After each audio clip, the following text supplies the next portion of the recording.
Good evening. Is everybody ready? Looks like the mics are on. And if I can have everybody take a seat. I do want to make a quick announcement before we get the meeting started. And that announcement is we do have two interpreters sitting in the very front. And we are able to provide simultaneous interpretation for the meeting. If you or anyone you know needs a headset, the gentleman in the front, if you can please stand up. The gentlemen in the front are interpreters, and they will be able to provide a headset for interpretation services, simultaneous interpretation. And I will make this announcement again later in the meeting. I just want to make sure everybody is aware.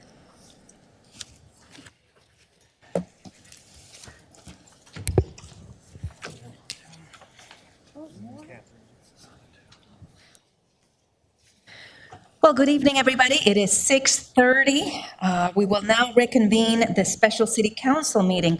Madam City Attorney, would you please report the closed session items? There were two items on the closed session agenda. Items 1 and 2, the city council gave direction to its legal counsel. And that ends the closed session report. Thank you, Madam City Attorney. Good evening again. Before I begin the regular city council meeting, I would like to remind members of the public and those of you via Zoom that the city meeting rules contained in the Downey Municipal Code, Section 2105 and 2106. Copies of these meeting rules are available in the back of the room. And the meeting rules prohibit any conduct that disrupts or interferes with the orderly conduct of the meeting unless addressing the city council or entering or leaving the council chambers. All persons in the audience shall remain seated. No person shall stand or sit in the aisles or along the walls, and no person shall block the doorways for your own safety. All demonstrations, including cheering, yelling, whistling, hand clapping, and foot stomping, is prohibited, unless, of course, somebody is getting an award. No placards, signs, posters, packages, bundles, suitcases, or large objects which disturb or impede the orderly conduct of the meeting shall be brought into the council chambers. All speakers who wish to address the members of the city council or staff must do so through the mayor.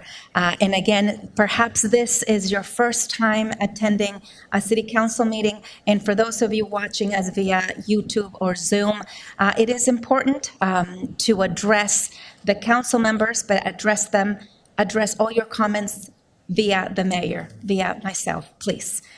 We strive to conduct meetings that are respectful and orderly, and to continue to preserve democracy in our city. And moving on, members of the audience shall respect the rights of others and shall not create the noise or disturbance when others are addressing the city council. Speakers shall not yell, scream, or use foul language during their comments. And for those of you, again, attending or watching via YouTube, these are the meeting rules contained in our Downey Municipal Code. Speakers, photography, audio, or videotapings may be taken from any seat in the council chambers or the back of the room. No videotaping will be allowed from the side or the middle aisles or from the front of the council chambers. The mayor may ask the city manager to remove from the council chambers any person who, after fair warning, violates any provisions of the Downey Municipal Code. Any person removed shall be excluded from further attendance on that particular item or matter pending before the council at the time of their removal. The person removed may re-enter the meeting upon completion of that said item. However, any person removed a second time for violating the meeting rules will be excluded from further attendance at the meeting. In order to ensure that non-English speakers receive the same opportunity to directly address the City Council, the City of Downey will continue to follow Government Code Section 54954.3B2 and provide non-English speakers double the time allotted to make their public comments utilizing a translator. All the other speakers will be given the allotted 3-minute speaking time as established by the Downey Municipal Code unless modified by the mayor. And I remind everyone that per the LA County's health order, the masks are now required to be worn inside. I would like now to call to order the city regular meeting. City Clerk Duarte, would you please take roll? Councilmember Alvarez, Present. Councilmember Ashton, Present. Councilmember Trujillo, Present. Mayor Pro Tem Pacheco, Present. and Mayor Frometa. Present. If we can please rise, I would like to call Pastor David from New Living Way Church up to the podium to lead us in the invocation. Thank you. Father, we just thank you for this time, Lord, and we just ask you today, Lord, as we come together, thank you for this opportunity, Lord, to be able to come together and discuss all the matters at hand today. We just ask you for the wisdom, the guidance, and the direction, Lord. Thank you for all the opinions. Thank you for all the input. Thank you for all the ideas, Lord. And we just ask you, Father God, that everything that is brought forth here today, Father God, will be done in an orderly fashion. And Father God, Lord, we just thank you, Lord Jesus, as you bring it all together. So Father, we just thank you for this time. We thank you for your peace and your comfort here in this place today with everybody coming together, Father God, to be able to discuss all the matters at hand, Father. So we just thank you for this time in Jesus' name. Amen. God bless you. Amen. Thank you. And then welcome to our community. I understand you have recently joined New Way Church. Thank you. I would now like to call Ms. Sarah Seraphim to conduct the flag salute.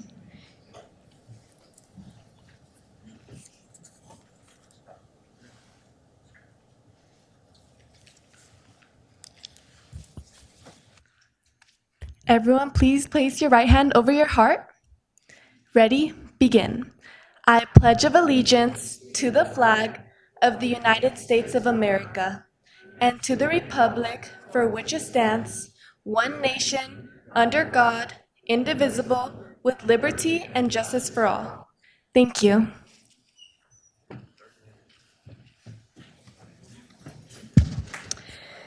Thank you for joining us tonight. Thank you, Sarah, for leading us in the Pledge of Allegiance. And I would like to welcome you all. Thank you for joining us. It is so nice to see you joining us tonight, and especially the Downey Rose Float Court, all of Ms. Downey's. Thank you for joining us, and the princesses as well. I would like to start tonight by having our city council member announcements and requests for future agenda items, conference and meeting reports. I will go ahead and start to my right. Councilmember Alvarez.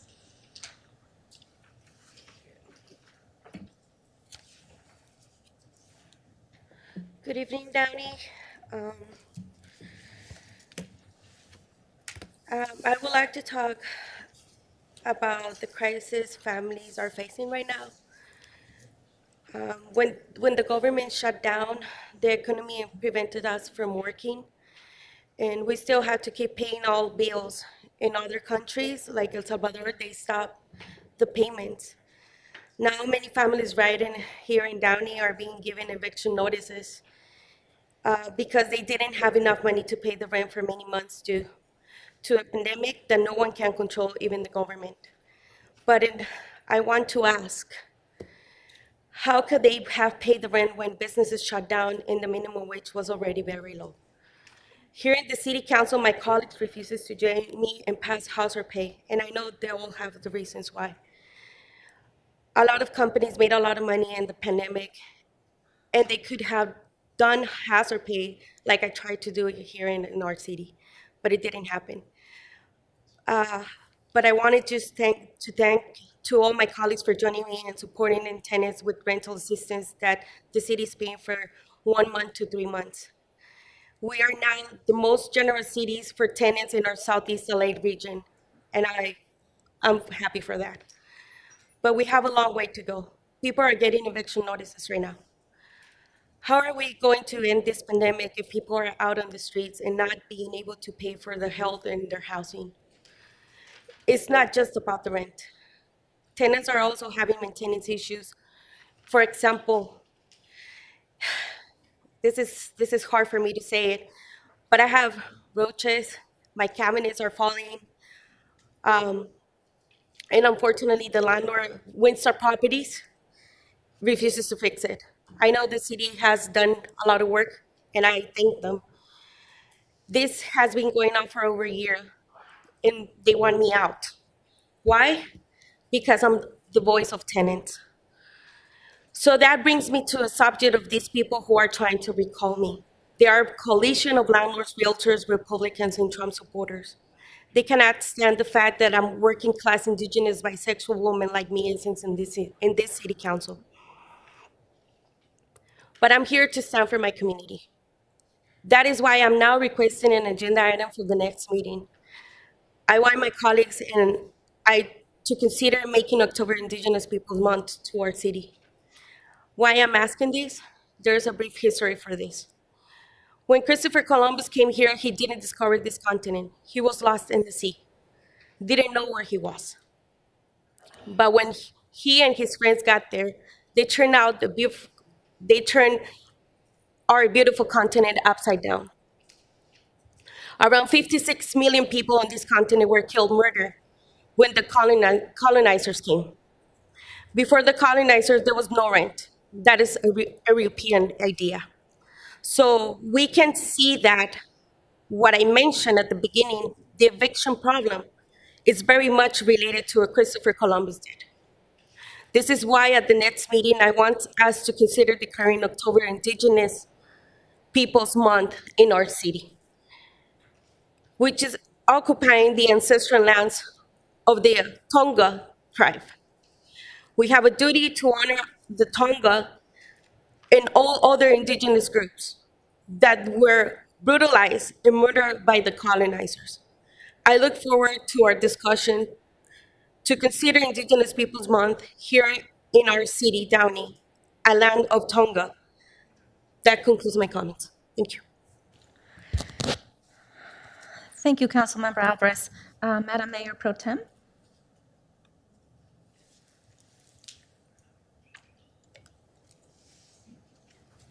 Thank you, Madam Mayor. I just want to start off by thanking you all for being here today at our council meeting and for participating in your local government. Before I proceed with some events that I attended, I do want to recognize a couple of individuals in our audience. We have our school board members, Nancy Swenson. Give a round of applause. We also have school board member Marcia Sototani. Bobby Samperi is here. Superintendent Dr. John Garcia.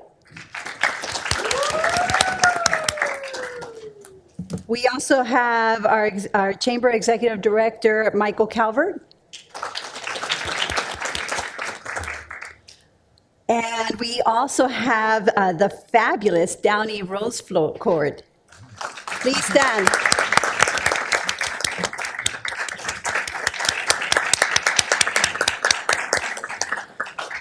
And also Downey Rose Float President Jeremy Clifton. And all the fabulous lady at the Downey Rose Float. Jennifer, everybody stand. Reggie. Thank you again all for being here at our council meeting. Some events that I had the pleasure of attending are as follows. I had the pleasure of attending the ICA, which stands for Independent Cities Association, installation dinner in Culver City.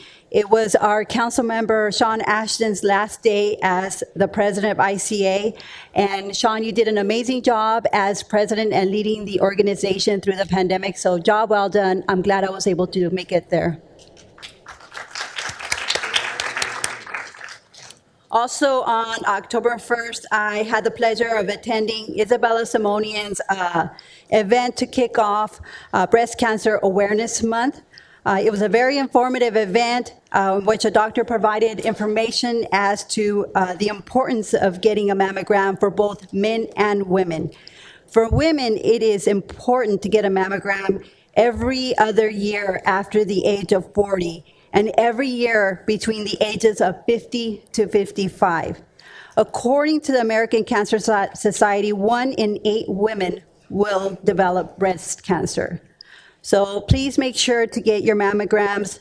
I did so last Friday. So if you're already of age, please make sure to do that. Take care of your health. What the pandemic has taught us is that our health is crucial and we need to make sure we take care of it. Also, I did want to mention that at Isabella or Bella Simonian's event, we also recognized her with achieving the Girl Scout Gold Award, which is the highest achievement within the Girl Scouts. So that's a definite accomplishment. I know a lot of our Downey Roseflow girls were there. So it's always nice to see our youth involved and engaged in the community. Also, last Wednesday, I attended the Walk to School Day event over at Rio San Gabriel Elementary School. It was held on October 6th, and it is a day to promote both walking and biking to school. And it was nice to see that in Rio San Gabriel, how they utilize different entrances for the students.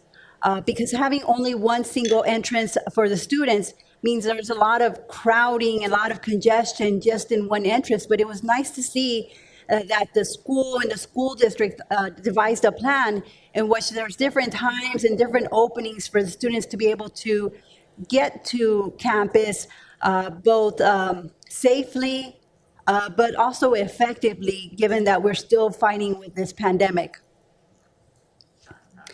And last Friday, I had the pleasure of providing welcoming remarks for Hope's Latina Empowerment event. It was unfortunately held virtually this year again because we are still dealing with the pandemic. But it was a pleasure just welcoming everybody to this great event. And lastly, I attended the one day of service this last Saturday. It was nice to see all of our service groups in our community come together to do service projects within our city. These projects included cleanups and graffiti removal. But that's the one thing I enjoy about our city. We have so many service groups. We have 2 Kiwanis clubs, we have Rotary, we have Seroptimist, we have the Optimist Club. We have just a lot of members in our community who really love serving. And that's where my path began. It began with Kiwanis and helping the children in the community and worldwide. So it's something that we have and that's special in our cities, that we have a heart of giving back. And I did want to mention a couple of events before I conclude with my comments. We have Coffee with a Cop event that will be held on October 21st. I don't remember the exact time. Chief, is it at 6 p.m.? And the location? I know Starbucks. Paramount and Imperial? So Paramount and Imperial at 6 p.m. Please join our Downey police officers. Also, on October 14th, this Thursday, from 10 a.m. to 4 p.m., there will be a Red Cross blood drive at the Downey Promenade. And Spooky Science Space Center over at the Columbia Space Center on October 16th, which is this Saturday from 10 a.m. to 5 p.m. And I'm sure our mayor will mention it, but there will be a State of the City, our mayor's having her State of the City event on October 19th, which is next Tuesday at the Rio Hondo Event Center at 11 a.m. So I hope you're all able to join us at these various different events. And that will conclude my comments. Thank you, Madam Mayor. Thank you, Madam Mayor Pro Tem. To my left, Councilmember Trujillo. Thank you, Madam Mayor. I'm glad the school board is here. One of the items that I want to ask the staff to look into is, I believe that of the Southeast cities, Downey's probably the richest in terms of our history. not only do we have the connection to the Apollo space program, but we have certain celebrities, right, that have come out of Downey, like the Blasters, the Carpenters, Metallica lead singer, iCarly, Lupita Infante. It goes on. We have beautiful historic landmarks, and we're really trying to bring more art to the city. So I thought it'd be interesting if we could look into how much it would cost and to see if the school board would adopt, as part of perhaps the third grade curriculum, a 30-minute video that talks about Downey and our history. I would love for every third grader to learn about Downey, and we would incorporate a walking trip, a trip to the Space Center perhaps. So if the staff could look into that and reach out to the school board to see if that's something that would be of interest to, again, promote Downey history so that our children who go to our school district can become aware of the many historical aspects of our city. So that's one item I would like the staff to look into. The second item, now with the eviction moratorium that's been lifted by the governor as of September 30th, I'm concerned that many of our families, or some families, may be near becoming homeless. So I'd like the staff to look into expanding our rental assistance program to also include a homeless prevention aspect, where if a family's like a paycheck away, or they've gotten eviction notices, to see if we can work with them. It'd probably be less expensive to help them stay where they're at than trying to provide services later once they're homeless. So if the staff could look into that, I had initial discussions with Mr. Schindler about how we can do that to be proactive and take care of our own. I'm really concerned about Downey residents, Downey families becoming homeless. So we could look into that, please. Some announcements of events that I was able to attend. I was able to attend, first and foremost, Havana Nights, a great event. I was there for the beginning portion, and then had to go to the Kiwanis installation for the afternoon club. We installed our new president, or actually he's continuing one more year because of the pandemic, Stephen Darrell Chu, who used to be a member of the Key Club when he was a student here at Downey High School. So that was an honor for me. Was able to attend the Downey Coordinating Council. It's good to see them back in action. For those of you that may not know, we have a Downey Coordinating Council where many of our service groups meet and coordinate services, so we're not replicating what we're doing throughout the city. So it was good to meet with them. And that's actually where I met the president of Downey Historic Society, and we were able to discuss possible content for the video that that I previously mentioned. I also attended the ICA outgoing ceremony along with our Mayor Pro Tem and Councilwoman Alvarez, and Downey One Day. Great event, Downey One Day. It was good to see our service clubs out there.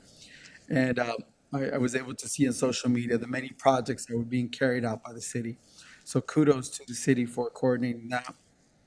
Also attended the Civic Theater Review Subcommittee. One announcement is the Downey Symphony Orchestra. It has a concert coming up on Saturday, October 23rd at 8 o'clock. I'm going to give you a code, DSPC. D is in Downey, S is in Sam, P is in Paul, C is in Charlie. That'll get you $10 off your ticket. So if you want to attend Downey Symphony, I'm planning to attend. And it's soccer season, so AYSO, kudos to AYSO. I raised my oldest two kids on AYSO, and now my 11-year-old's participating. It's so great to see families out there. And parents, kudos to the parents for leading by example, even outdoors. They were wearing their masks of caution for our families, so kudos to them. And lastly, I'd like to give a shout out to our Public Works Department. I continue to call them almost daily to report instances of furniture dumping, people parking on their lawns. So kudos to them for the quick response. I reported a tree being knocked down yesterday by the winds, and today by 4 o'clock it was gone. So kudos to our Public Works Department for the rapid response. And lastly, just there's a call for student artists. The Downey Arts Coalition is looking for art to exhibit during our Dia de los Muertos festival, which will be Saturday, October 30th, in front of our theater. And the Downey Arts Coalition is having the Roots and Blues event Saturday, November 6th at the Epic Lounge, and doors open at 7. With that, Madam Mayor, thank you. That concludes my announcement. Thank you, Councilmember Trujillo. Councilmember Ashton. Thank you, Madam Mayor. Really quick, keep my comments brief. I did want to thank a person in the audience who's our representative for vector control. A lot of the meetings that we have to do, kind of sometimes they conflict, and with this one meeting, it kind of conflicted with everybody's schedules. And so Robert Kiefer's in the audience. I just wanted to thank you personally for stepping up for us to help us out to attend those meetings. I know we're going to get a presentation in a little bit as well. So thank you personally for doing that for us. So thank you. And then with that said, I know there's been a lot of items going on in the city with the Downey One Day and the Havana Nights, and due to scheduling conflicts with different meetings and the such, I'm unable to attend a lot of those things. But seeing the posts on social media, it's really great to see such well-attended events and that our community is really involved in these things. So thank you to the staff that is involved with the setup and the tear down and all the coordinating for those events. I know it's a lot of work behind the scenes, and if you can give staff our thanks on behalf of council and myself, they do a lot of work based on that, and I know it's a lot. So thank you. Councilmember, the lead person on that is sitting right over there, Judy Montenegro. Thank you. Thank you, Judy. Thank you. And with that concludes my comments. Thank you, Madam Mayor. Thank you, Councilmember Ashton. Well, I'm going to keep my comments short as well. We have a full agenda, but I just want to tell you that I am thrilled to see our city continuing to move forward. We have, as many of you know, over the past 10 months, I have had my Mayor Corner columns in the newspapers in English and in Spanish. And without any delay, the Mayor's Corner column was published last week in the Downey Patriot. The Downey Latino will follow shortly. And as my council colleagues stated, we've had a fairly couple of weeks that have been very busy. And I do want to once again acknowledge the school board, Nancy Swenson and Bobby Samperi, Linda Saldana, Dr. Garcia, Martha Soritani. Thank you. Thank you for being with us tonight. We are honoring two very special people within our school district. And I know I am missing one more principal of a high school, and that recognition will be forthcoming as well. But I just want to say thank you for joining us tonight. And thank you to, again, the Downey Rose Float Court, as well as the people that make this court happen. Jennifer Decay and my dear friend Jeremy, as well as Pam Chambers, and so many of you, Reggie Donahue, you have been involved in our community for decades. And this city cannot continue to be the city that it is without the involvement and the engagement of so many wonderful people like yourselves. Thank you. I say, engaged communities are strong communities. So I thank you for joining us tonight. We had, as Madam Mayor Pro Tem mentioned a little bit ago, we had the Walk to School event on October 6th at Rio San Gabriel. And we want to continue to encourage these Walk to School events. I also want to continue, of course, our partnership with our wonderful Downey Unified School District. And as we look at future opportunities in April for Earth Day, to look at, again, Walk to School, Bike to School, and again, doing environmentally friendly activities that can help all of us. As you know, we have been working very hard at the city to reduce our carbon footprint. And we recently, one of my mayoral goals was to approve and with the help of my council colleagues and the staff and the leadership, of course, of our city manager, to place solar panels in our buildings. And that is very significant. The savings long-term we will have will be tremendous. And again, it continues to remind us all the importance of taking care of our community, taking care of our earth, and being mindful with the resources that we have. We also, as has been mentioned, it is October and it is Breast Cancer Awareness. With our local high schools, I know that our students will be playing various games and with the pink patches. I know that our police and fire department are conducting breast cancer awareness, and they also have shirts and badges for sale to raise money for breast cancer awareness. As was also mentioned, we had a very successful Havana Nights. We had between 1,300 and 1,400 people in attendance. That was very significant because this is one of the most popular events in our community. And after a year hiatus because of the pandemic that we have all endured, the community was ready to come together and celebrate.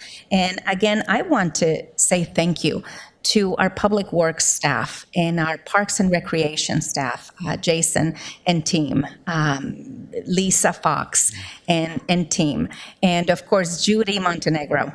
Judy, thank you. Thank you, thank you, thank you. It takes all of us as council people to bring forth policy and create new initiatives, but those initiatives cannot happen without your diligence and without your hard work. Thank you for helping us make those events and bring them to fruition. We also had a very successful Downey's one-day event, and I also want to thank my council colleagues, Councilmember Trujillo, Councilmember Alvarez, and my Madam Mayor Pro Tem for attending, and Councilmember Ashton, we all understand work sometimes gets in the way, and I know that you were there in spirit with us. 24 service clubs came together, and I was able to, in fact, the helpful Honda people were also in attendance, and that was fun to see. They came, various churches from various denominations came together, and we cleaned up Downey. We went to Paramount Boulevard and picked up a lot of trash. I don't know exactly how many pounds of trash we picked up on Saturday, but from there, many of us rushed over to another area of the city to clean up graffiti. And again, it takes all of us working together and really putting our money where our mouth is, right? And come together and give a little bit of our time and our talent to help our city. Councilmember Trujillo and I also sit on an affordable housing subcommittee, and that meeting took place earlier this week. We are looking at ways to move forward with initiatives for affordable housing in this city. And knowing that we have housing mandates and knowing the shortage in housing and what we need to be able to bridge those gaps, let me tell you that studies are being conducted and we are being very proactive and very strategic as to how we move forward with those initiatives. And as a community, you will be advised of what future meetings the city has to have your input in these initiatives, and we will give you plenty of notice. I also want to call attention there is a really wonderful display in honor of Hispanic Heritage Month. As our community continues to evolve and change, we are a melting pot of cultures, and that is really wonderful to see. And all over the country, we celebrate the contributions of Hispanic Americans. And for the first time, we have a wonderful display of 15 artists, local and from surrounding cities in the Southeast. And they're right outside these council chambers. For those of you here in attendance, you might have looked at some of those pieces. And for those of you attending via Zoom or YouTube, I encourage you to visit our City Hall and take a look at these pieces. I want to give a shout out to Stay Gallery for putting these displays together. And again, we are a community that embraces art, and we will continue to work collaboratively across this council to bring forth initiatives that promote art in public places, as you have seen through the various statues that were erected over the past year and a half in our city. Last but not least, I would like to ask staff for a couple of things. One, I would like to look at, as I drive around the city, there is a lot of our local businesses. And again, we want to continue to provide the help and the assistance that they need. But in keeping with our municipal codes, I am seeing a lot of flashing lights around a lot of businesses. And I know businesses are trying to attract clientele, but we want to make sure that our businesses are also following our municipal code, and they're not, deviating from that. What are we, and I know we've talked a lot about the development of the Downey Gateway and what we are doing with some of the empty lots that we have around Kelly's Sports Bar and some of those, and perhaps we can have a report in the next couple of meetings as far as what are some of the projects that we are looking at in terms of development in that area. And City Manager Rivas, perhaps you have. Actually, we are currently working with a number of property owners on those sites, trying to assist them in developing those locations that are important into our downtown area. And so although Schindler has been working with various developers and property owners, we can certainly, I don't know that we can share details of those and who they are at this time, but know that we are working on them. Thank you, City Manager Rivas. I know that many people over the last few weeks at various events have asked me, what is the city doing to revitalize that gateway area? And we will have more information forthcoming. We realize that area is in need of development and revitalization, and that is not something that we have forgotten about. Lastly, I do want to mention to you, I have been working hard with the help of the staff. Have my presentation for the state of the city. It is a week from today, and I do want to acknowledge the Executive Director of the Downey Chamber of Commerce, Mr. Michael Calvert. Thank you for joining us tonight. And I do also want to say that the State of the City Luncheon is an event that is put together by the Downey Chamber of Commerce. And so thank you. We have many people that will be in attendance, and I will have a detailed overview of the state of affairs in our community thus far. It's been my year as mayor is quickly coming to an end, and I want to let you know what are the initiatives and the progress that that we've been working on these past 10 months with the help of the staff. Thank you. I also want to invite you. There is an event on October 23rd. If you have medication that is expired, that you no longer need, there is a drug take-back event at the right here, our police department parking lot, and that event will take place from 10 a.m. to 2 p.m. A couple of weeks ago, during our last council meeting, we mentioned, I brought up also the issue of the debris and the trash that many residents tell us about in the off-ramps and the entrances to our local freeways. And on Saturday, also, October 23rd, there will be a freeway off-ramp cleanup. Councilmember Alvarez will be in attendance, and I will be joining her that Saturday at 9 a.m. And more details will be forthcoming on that particular freeway off-ramp location. Thank you all for being here with us this evening, and it is time for presentations.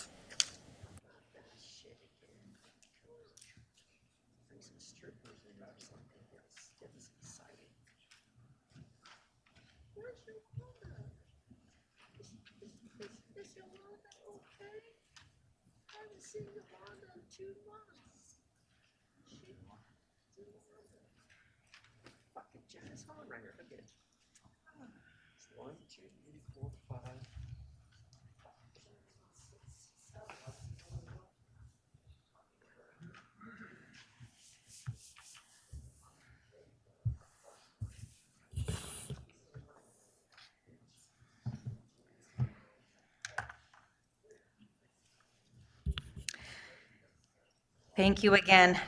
I did not mention to all of you that we have the 2020-2021 City Accomplishments Annual Report. And this is a significant booklet with detailed information as to what the City of Downey has accomplished within this last fiscal year.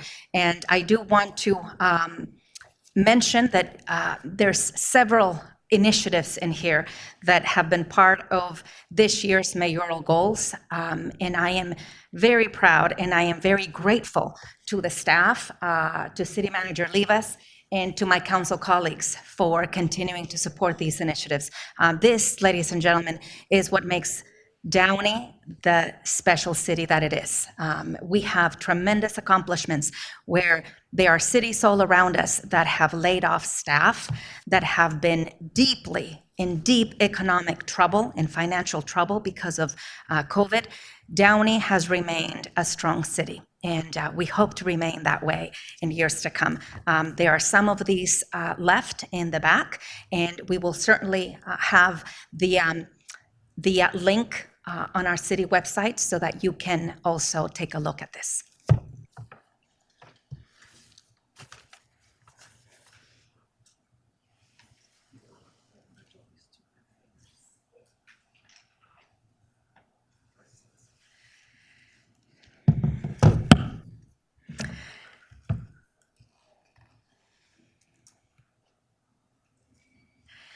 I think about the people that are making such an impact in our communities.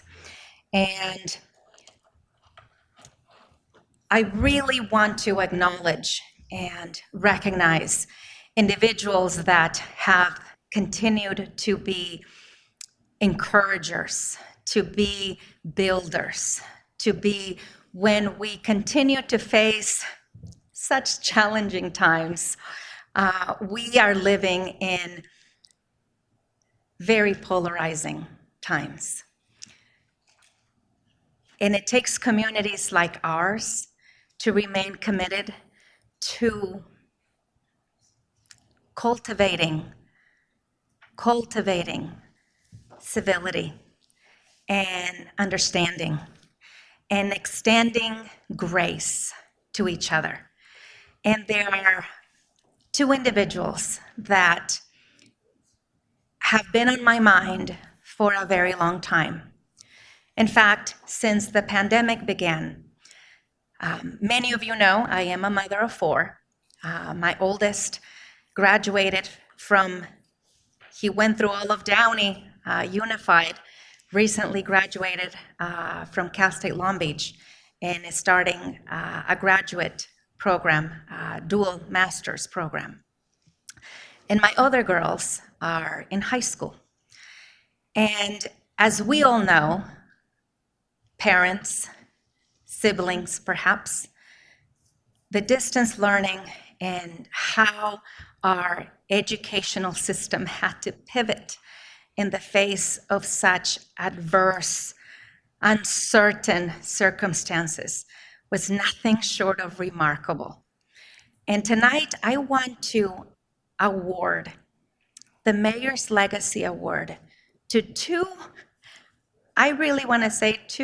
outstanding, remarkable individuals that are leading close to 9,000 students with 2 high schools combined and are touching over 9,000 families, if not more. And your service and your leadership will impact and is impacting not just the families right now, but generations to come. I would like to call up Ms. Carrie White and Mr. Tom Houts.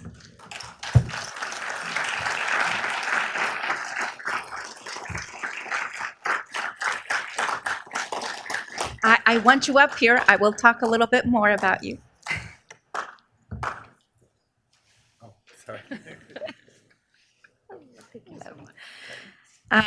These two people, Mr. Tom Houts is the principal of Downey High School, and Ms. Carrie White is the principal of Warren High School. These both, yes, go Bears. Go Bears and go Vikes. I am a house divided, and I love you both. Yes, my husband and I met at Warren, so I have to root for the Bears, but I also have to root for the Vikes. That's right. But I want to tell you how much you are appreciated. Your enthusiasm, both of you, the enthusiasm, the encouragement that you bring to the students every single day is felt. The leadership that you provide your teachers, that in turn is channeled to the students, is seen. You are a significant and remarkable icons in this community. You know, I know we have an upcoming rivalry game, and I'm not going to get there. I'm not going to touch that. But what makes Downey such a special place is we have 3 outstanding high schools, and we have principals that you both love your jobs, and it shows. And your students love you, and they care what you say, and the leadership that you impart is so meaningful, and it makes a great impact to them. Having said that, I am awarding the Mayor's Legacy Award to Carrie White and to Mr. Tom Houts, and it reads, "In recognition of your selfless dedication and always going above and beyond for others. Your heartfelt efforts and accomplishments have been of enormous value to our community and have helped to further the common goal of making our city a better place for all. Thank you for leaving a legacy of service and generosity in our community through your leadership at our high schools." Thank you.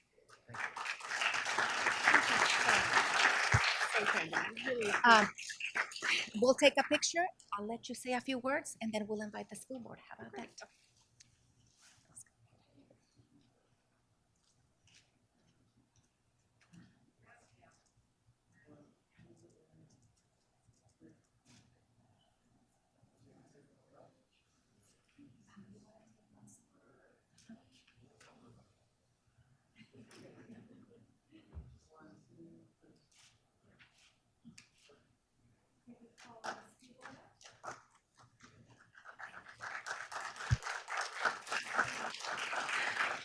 Would you like to say a few words?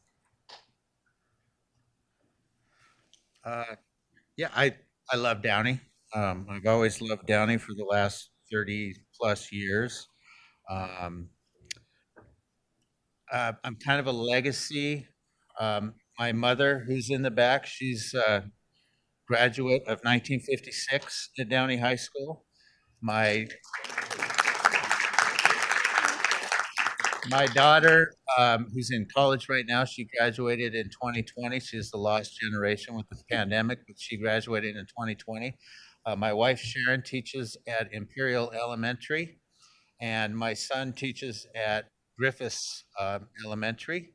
So we're totally at Griffiths Middle School. Yes. Okay, Yeah. sorry, Yeah. Did I say elementary? said I'm elementary. sorry. I'm sorry. I'm sorry. I was like, did we change something? Well, the pandemic has kind of messed the kids up. It's kind of messed the principals up too. But it's a great place. The kids are great.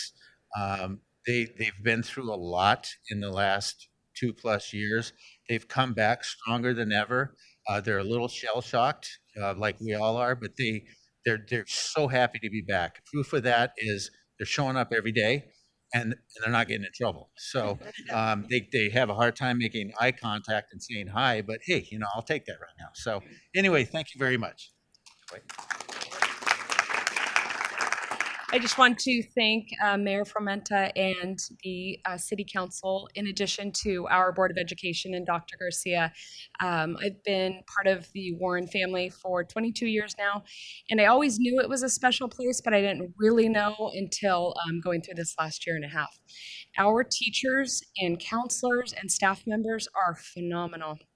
They have worked so hard, and I can tell you that, but you'd have to experience and see the nights they worked and the weekends they worked and how much they put in their heart and soul. It's so impressive. And our students are so resilient. Mr. Haltz is right. They are so excited to be back together. Our school spirit is through the roof. Our football games are packed. Our school dance, highest number we've ever had of students. They just want to be together, and they're so resilient. So I'm so proud of them. And I really just want to acknowledge our parents. They have been so gracious, and it just speaks volumes. They are our community, everybody in this room. We are so fortunate to be part of Downey. It's such a unique place. So I feel extremely blessed and grateful. So thank you so much from all of Warren High. This is for all of us. Thank you. Dr. Garcia, would you like to say a few words? I'm going to put you on the spot.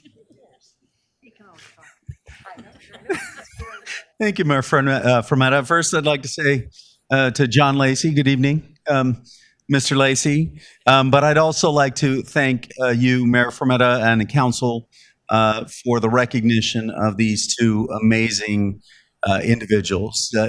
Everything you said in your opening statement regarding their leadership, their impact on students, not just now, but previous generations of students, future generations of students, they will, during the course of their careers, impact thousands of students positively who look to them for guidance and leadership as they move their schools forward. So it is an absolutely wonderful occasion, and I was so pleased that they were on the agenda tonight to be recognized with the Mayor's Legacy Award. So on behalf, clearly, of the Board of Education and our remaining members as well, really want to thank you for recognizing these two amazing individuals and the work they do every day with students. Thank you very much. I would like to call Mr. Tom Houtt's family up so we can be a part of a picture. Would you like that? Sure. Let's go ahead and take a picture.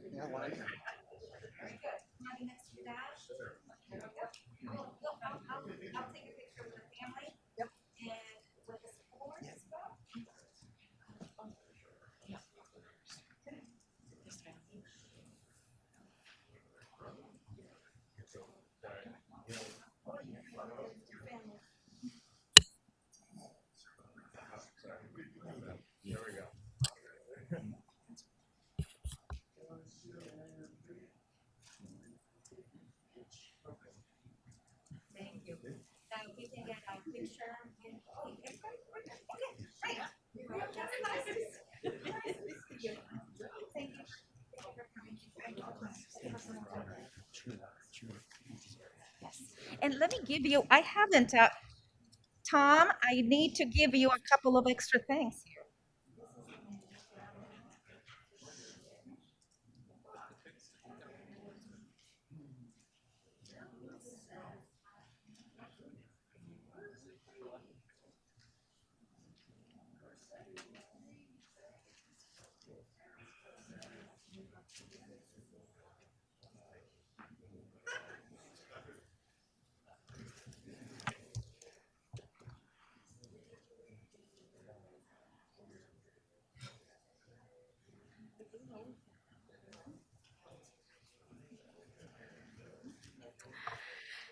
Next, we have a proclamation for the U.S. Navy's birthday.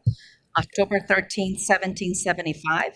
I would like to call upon one of our city employees, George de la Torre, who serves in the Navy, and he is such a hardworking individual.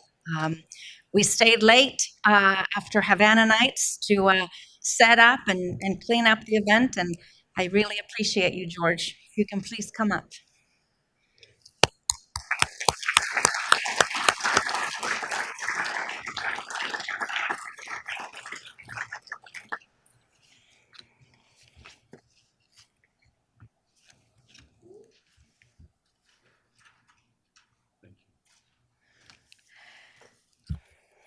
Whereas on October 13, 1775, the United States Navy was established by resolution of the Continental Congress, and whereas for 246 years, the United States Navy has answered the call of duty in times of war and peace to preserve democracy both at home and abroad, and to keep waterways safe and open for global commerce. And whereas the United States Navy has nearly 500,000 personnel, approximately a quarter of them are in ready reserve. And whereas the United States Navy has been instrumental in presenting the ideals of courage, fairness, and equality all over the world through the selfless actions of its men and women. And whereas the central theme of this year's 246th Navy birthday and Heritage Week is resilient and ready, which speaks to the Navy's history of being able to shake off disasters, such as the loss of a ship or a global pandemic, and still maintain force, lethality, and preparedness. And whereas this allows the messaging to showcase readiness, capabilities, capacity of the sailors, while celebrating their victories at sea and honoring all who stand and have stood the watch. Now, therefore, I, Claudia Frimeta, do hereby recognize October 13, 2021, as the 246th birthday of the United States Navy in the city of Downey, and I call this observance to the attention of all our residents.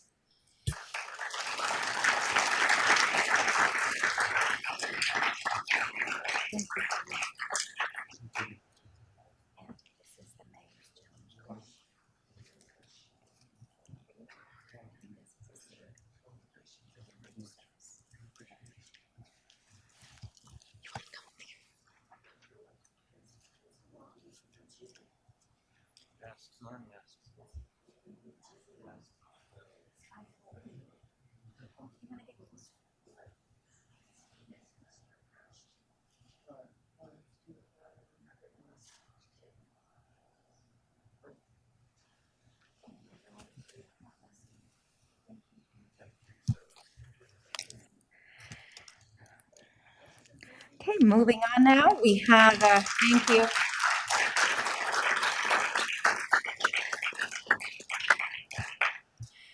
We also have, and I'm going to call my council colleagues to come down again. We have the certificates of recognition for the Miss Downey outgoing court.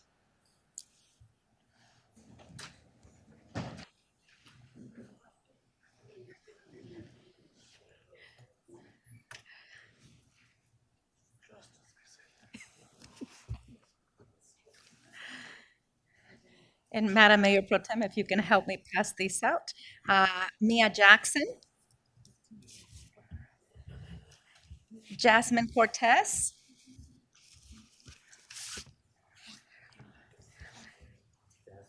Alexis Gibbons. Natalia Marquez. Ali Hanks. Isabella Simonian. Yes, sweetheart. Miss Sarah Seraphine.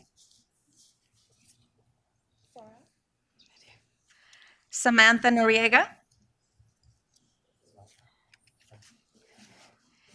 Ms. Leila Simonian.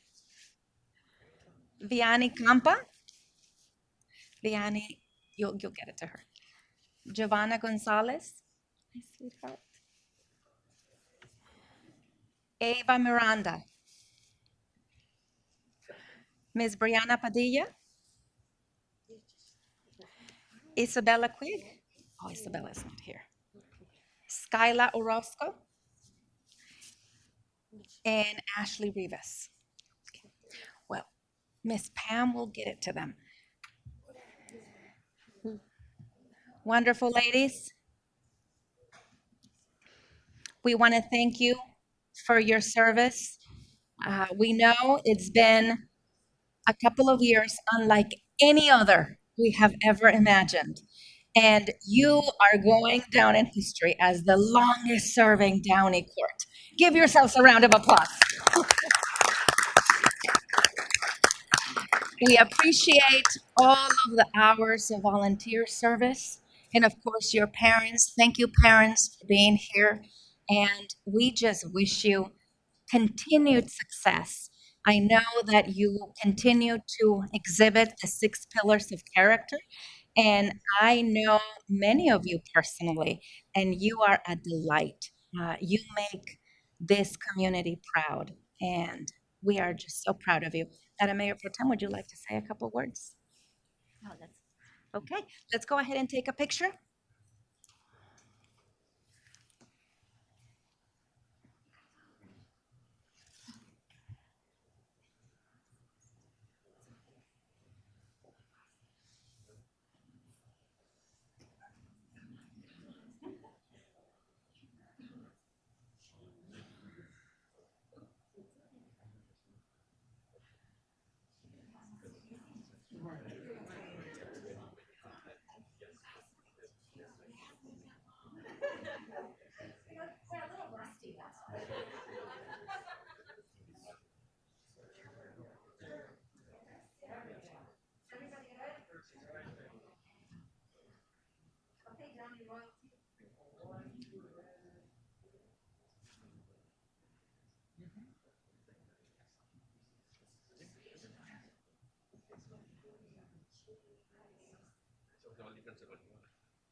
Jeremy and Pam and Reggie and Jennifer, I would like to present this to you.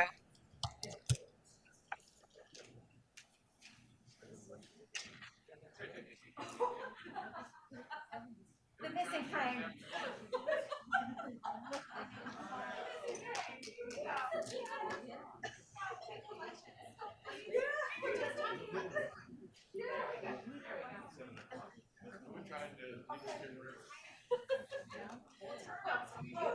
Oh, picture.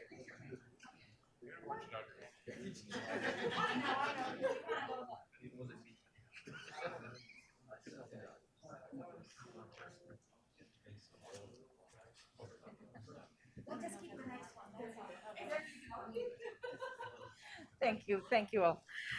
Okay, last on our presentations. Thank you, ladies. Can we give them a round of applause? Thank you. Last but not least, we have a presentation from the Greater Los Angeles County Vector Control District. And again, Mr. Kiefer, thank you for representing us at this vector control. We appreciate your service in that manner. There's been sightings of the West Nile virus in our city, and we have asked the Greater LA County Vector Control to please provide a presentation for those of you in attendance, as well as those individuals watching via Zoom and YouTube regarding what we need to be doing as a community to clean up those swampy areas, the standing water that we may have in and around our homes and neighborhoods. So without further ado, let's go ahead and get that presentation rolling. Thank you.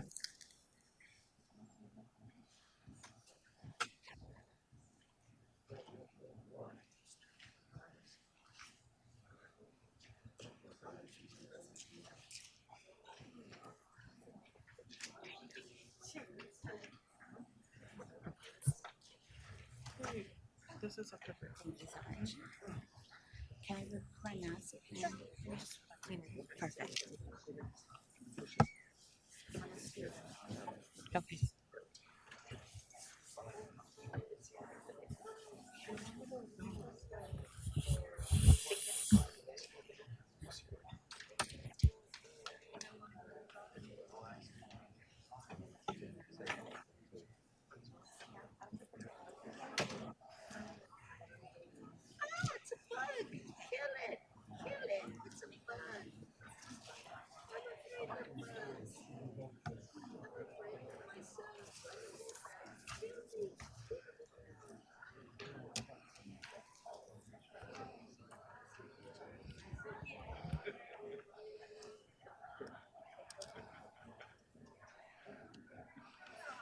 Good evening, Madam Mayor Good and evening. council members. Is everybody ready?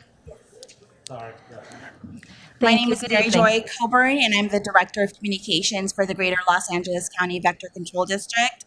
I also brought some repellents and some brochures that are placed in the back if anyone is interested after the presentation or after the meeting. So before I get started, I'm going to give you a little information about what we do. We are a government agency formed in 1952, and our mission is to protect residents in the greater Los Angeles County from vectors, primarily mosquitoes and the mosquito-borne diseases. We serve 36 cities and portions of unincorporated LA County, and we have a representative from each of our cities. And as you know, Trustee Kiefer has been a tremendous addition and representative for the city, for our agency, and we serve 6 million residents. We have 2 offices, one up in Sylmar for the northern part of LA, and the other one is just down the street in Santa Fe Springs. Oops. Okay. As far as what we do, there are 3 major components of our district. Disease surveillance, we set out traps, collect them for mosquitoes, and that's how we determine mosquito abundance. If there's higher than usual number of mosquitoes, we also identify the species of mosquitoes because depending on the species, they can transmit different kinds of diseases. And we are a public health agency. Mosquito management are more of our technicians who go out to homes for service requests, but we also go out to large public areas to treat any mosquito breeding. And of course, education and outreach. We have participated in a lot of the city events. We have a lot of staff also doing presentations such as this and going into neighborhoods and doing door-to-door for different kind of information. As far as the services that have been, sorry about that, that's supposed to be for the city of Downey, but that is the Downey map to the right. And it shows the number of residential and public inspections that have been conducted in 2021 so far, which has been nearly 2,000. As far as swimming pools, there have been swimming pools that are not maintained. And if they're green, they are breeding mosquitoes. So that have been problematic. And we'll talk about it later. Mosquitoes breed in standing water, so a large body of water, such as a swimming pool in the backyard, is a big deal, as well as underground storm drains. So these are areas that we do constantly inspect. So these are the numbers that have been found in the city of Downey, and we can share that with Public Works because sometimes there are gutters due to the roots from trees, and that could cause substanding water in neighborhoods. Let me stop you there for just a second. Go back to that slide again. So again, the swimming pools, are these 518 swimming pools inspected? Those are the number of pools inspected? Yes, that is the number of pools in 2021 that we have determined to be unmaintained.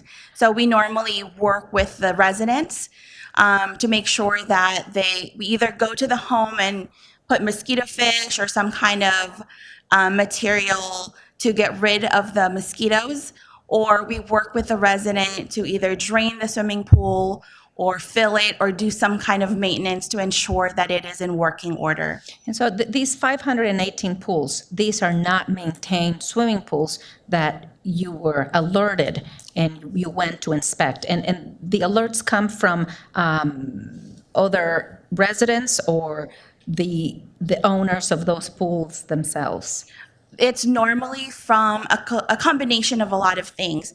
Because we have been around for a while, we do have a database of known swimming pools in the area, and then we do inspect them. So as you can see, there's actually 1,151 swimming pools in our data. And in 2019, there were 736 that were unmaintained. In 2020, 678. In 2021, 518. So you can see a decrease in the number of swimming pools. So we have been engaging with a lot of the homeowners. The number still remains to be high. So the 518 is a combination of the pools that we know that have not been maintained, as well as from neighbors that may have been reporting their neighbors. And then by the end of the season, that number tends to dwindle down as the residents would either show us a picture of their swimming pool with the warning that we do send them, and our inspector go into the home to verify themselves that these swimming pools are now maintained and are not breeding mosquitoes. So, if I can interrupt, Madam Mayor? Yes. So, like, I'm looking at this and, like, I see the residential and public numbers dropping from 19 to 20 to 21, which is good. And you mentioned the swimming pools. But then we're having a huge spike with the underground storm drains. And what do you equate that to? Oh, yes, that's a very good question. So the underground storm drains, pretty much is where a lot of the water from, urban drool go. Because we haven't had a very rainy season, a lot of the muck just kind of lay there in the water. If it rains, that water gets flushed out. Okay. But because we've been in a drought, it's been pretty much consistent. Okay. Thank you. You're welcome.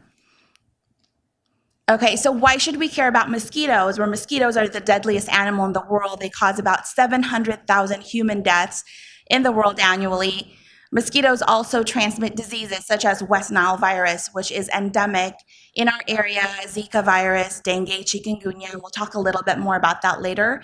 And it only takes one mosquito to cause a potential outbreak in our community. So in order to talk a little bit more about mosquitoes, we need to learn about their life cycle. And here it shows that only female mosquitoes bite us. Female mosquitoes need the blood meal for protein to lay their eggs. Male mosquitoes feed on nectar, so they're not really an issue for us. Mosquitoes develop in water. On the right, you can see the life cycle of a mosquito. Depending on the mosquito species, they can lay their eggs on egg rafts or on the interior walls of containers. And then from that, the eggs hatch to larvae and then pupa and become adults. This whole cycle normally takes about 10 days, but in warmer temperatures, it gets accelerated to about 5. And a mosquito can lay anywhere from 100 to 350 eggs each time. So you can see the larva and then the pupa here. That's just the different things and emerging to become an adult. This is important to show because some people think when they see larva, they think it's tadpoles and they don't drain the water container. So if you see anything breeding in any water sources, make sure that you dump it out. There are 2 mosquito species that we are concerned about and that we identify in our area. That's the Culex mosquito, which is the brown mosquito. These have been around for a while. They transmit West Nile virus and they bite at dawn and dusk. So normally we tell everybody, if you're going to be around outside, make sure that you wear repellent or you kind of avoid being outdoors altogether. However, since the presence of the invasive Aedes mosquitoes on the right, these are the black and white mosquitoes. These are aggressive daytime biters, and they tend to hang out in our lower extremities. So that's when you see a lot of the mosquitoes, and people are saying, I'm getting bit around my ankles. These are the ankle biters, and they have become established in the past couple of years in our area. As far as West Nile virus, If you are bitten, only 1 in 5 people will develop flu-like symptoms, tiredness, headaches, body aches, fevers. 1 in 150 become severely ill. The greatest risk are those over the age of 50 and those with weakened immune system. And one thing to note, there is no vaccine or treatment for West Nile virus.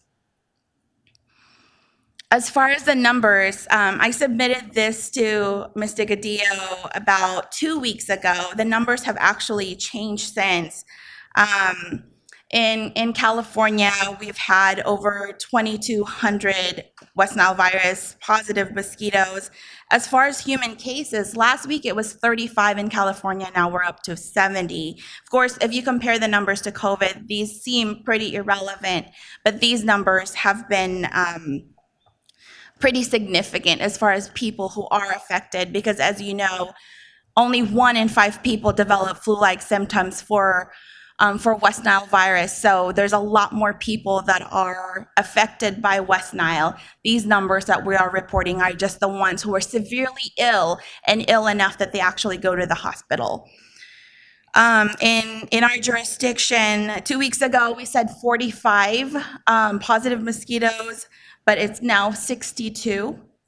In the city of Downey, this year, we've only identified 1 sample of mosquitoes. That means we set out traps, we collected them, we counted them, we sent them to UC Davis to get tested, and that sample came back positive for West Nile virus. So that is way lower than the 5-year average that we typically get. So that's important to note, so that we have some kind of a basis if the numbers do increase, because there are times where we get a significant number. Last year, we had 8 mosquito samples. So these are the batches of mosquitoes.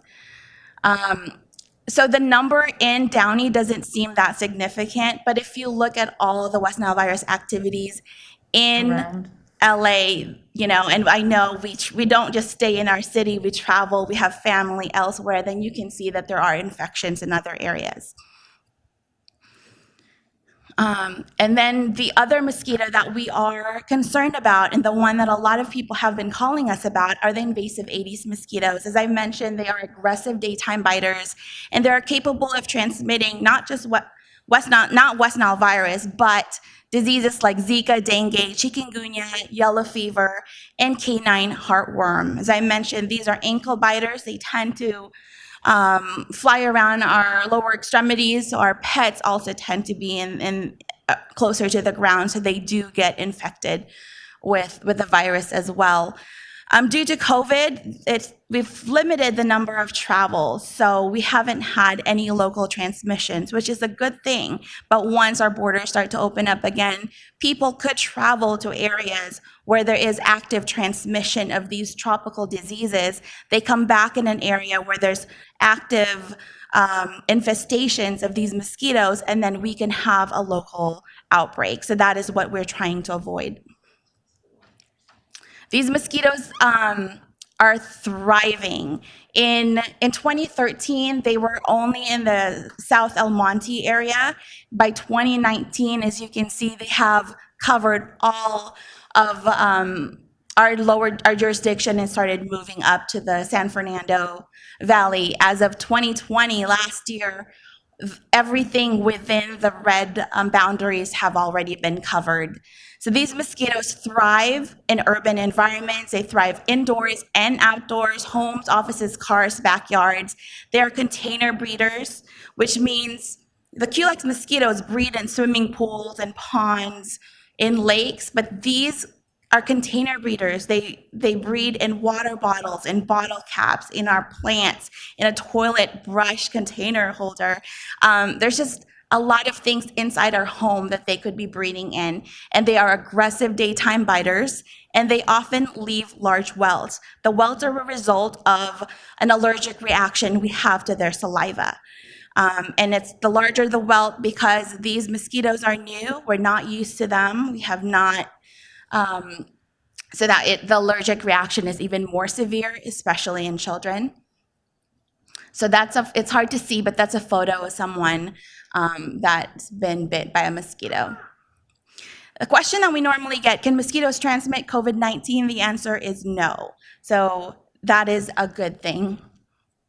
There is no information or evidence to suggest that COVID-19 could be transmitted by mosquitoes. So now the important thing, how do you get rid of mosquitoes? Well, you need to get rid of standing water around your home. As I mentioned, mosquitoes take about a week to go through their life cycle from egg to adult. So make sure that you go around your home and get rid of standing water. Empty and scrub containers, turn them over, cover them, or throw them out. Anything that can hold water. Even a potato chip that's been left behind from a picnic or something, because it can hold water from sprinkler water, a mosquito can find that and start laying eggs in there, and you could have something. And if they get into your home, a lot of people, sometimes they have a spare bathroom that is not used. That toilet water can just sit there, and that's standing water, and people forget that they have that. And if you're finding that there's mosquitoes inside your home, it's very possible it's in the plumbing, it's in other areas around your home. A bottle cap of water can breed 100 mosquitoes.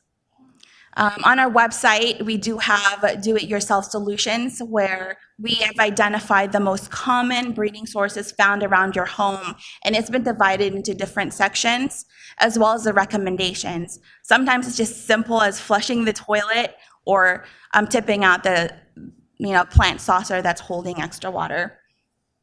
We also have this thing called Mosquito Watch, and we have had different neighborhoods in Downey already sign up for it, where an advocate or a community champion in a neighborhood would call us and invite all their neighbors for a presentation.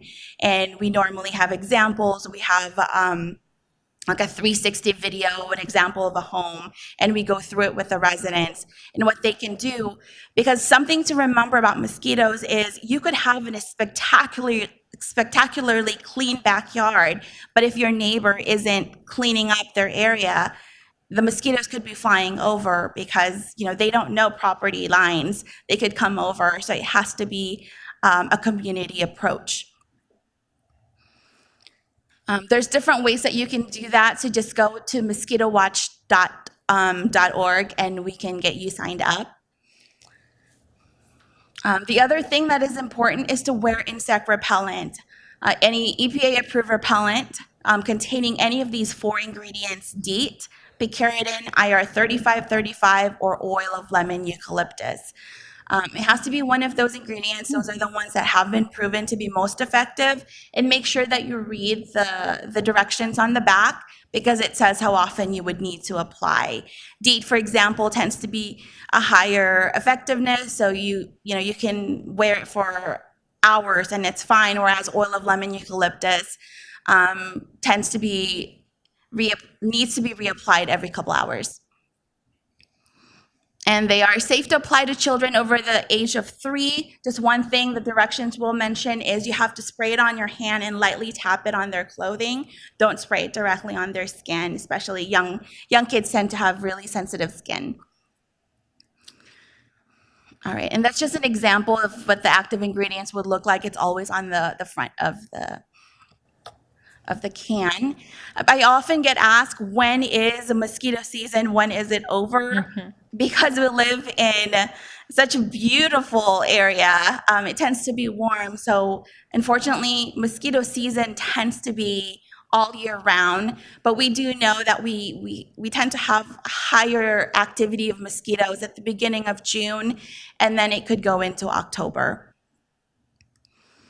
So I talked about a lot of things. There's a QR code to get more information, but the main thing is to remove stagnant water around your home, tip out standing water, anything that can hold water, wear insect repellent, and tell your neighbors about this, because this is a shared responsibility with the community. And that is all. I can take any other questions if you have any. Thank you. My question was going to be about the mosquito season, because I think, again, and you addressed that, people in general think we only have to worry about it in the summer. But being Southern California, we still have the hot weather into October. And as you've indicated, the standing water is an issue, Exactly. regardless of time of The year. time of the year, exactly. Yes. I've seen transmission for West Nile virus into January, so it's pretty active. Thank you, Mary Jo. My council colleagues, anybody have any questions or comments? Thank you for your presentation. Absolutely. Thank you so much. Thank you.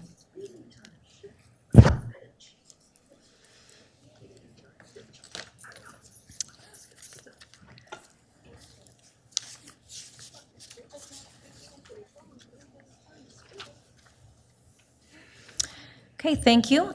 Moving on with our agenda this evening, we have 3 public hearings.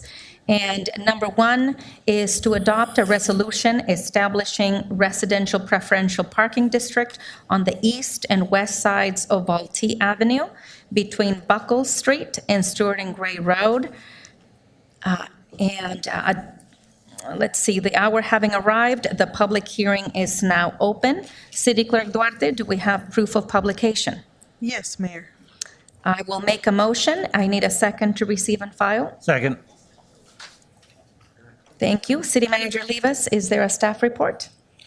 Madam Mayor, there is a staff report, and that will be provided by Ed Norris, our Deputy Public Works Director. Madam Mayor, can we take a quick vote on the filing of the approval of publication? Yes, thank you, thank you. So I made the motion, Councilmember Ashton second, and let's go ahead and vote.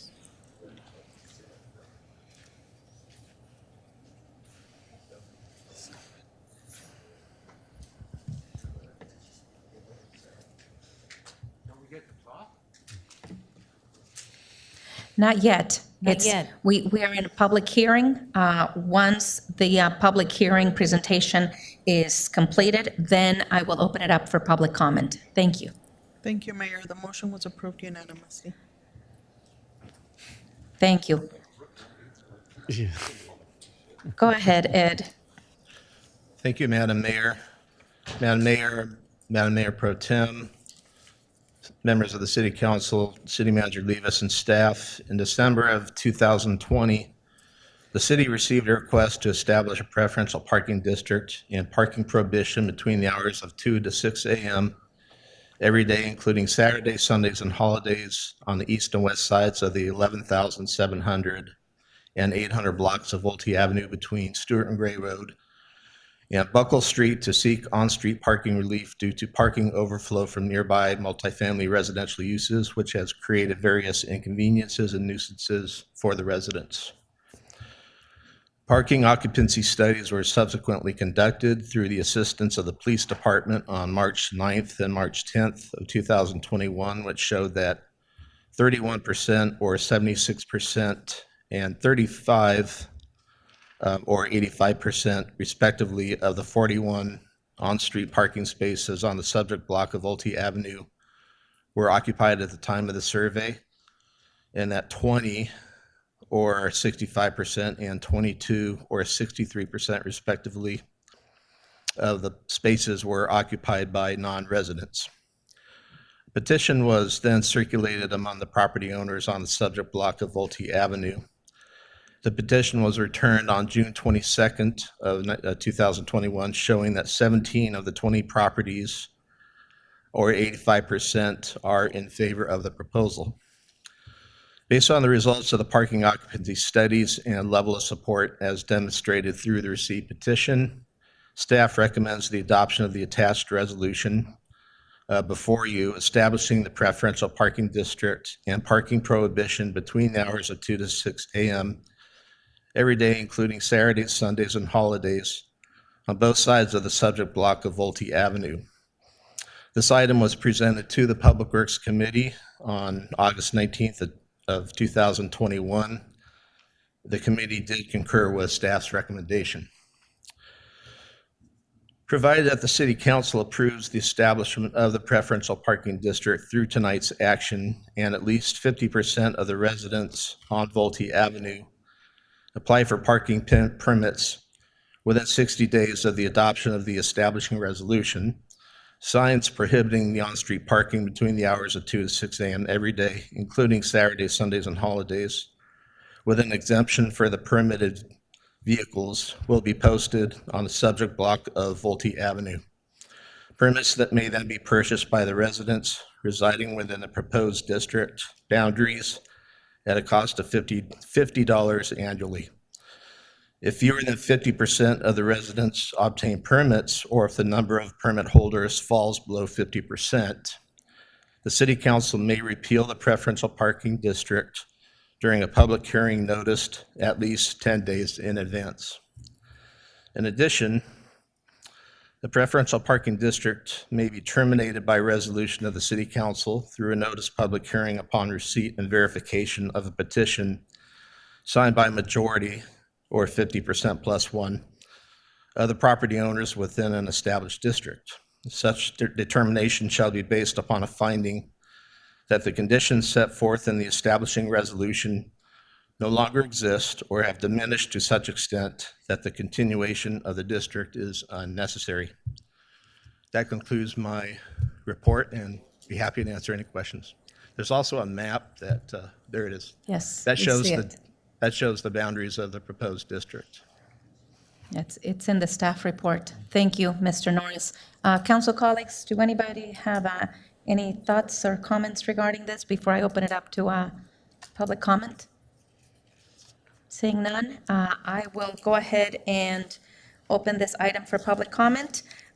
City Clerk Duarte, did we receive any correspondence via email regarding this item? We did not, Mayor. Okay, members of the public wishing to address the council regarding this item, this public hearing item, may now come forward and form a line. Please provide your name for the record. Thank you. Oh, are you gonna clean it up first? Okay, sorry.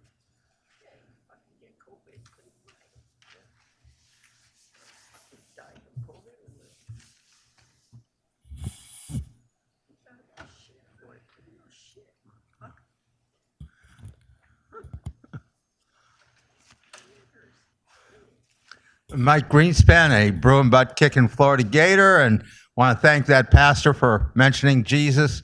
He'll still get no Christmas dinner on him from Meta's Jonathan Club should he come back this Christmas.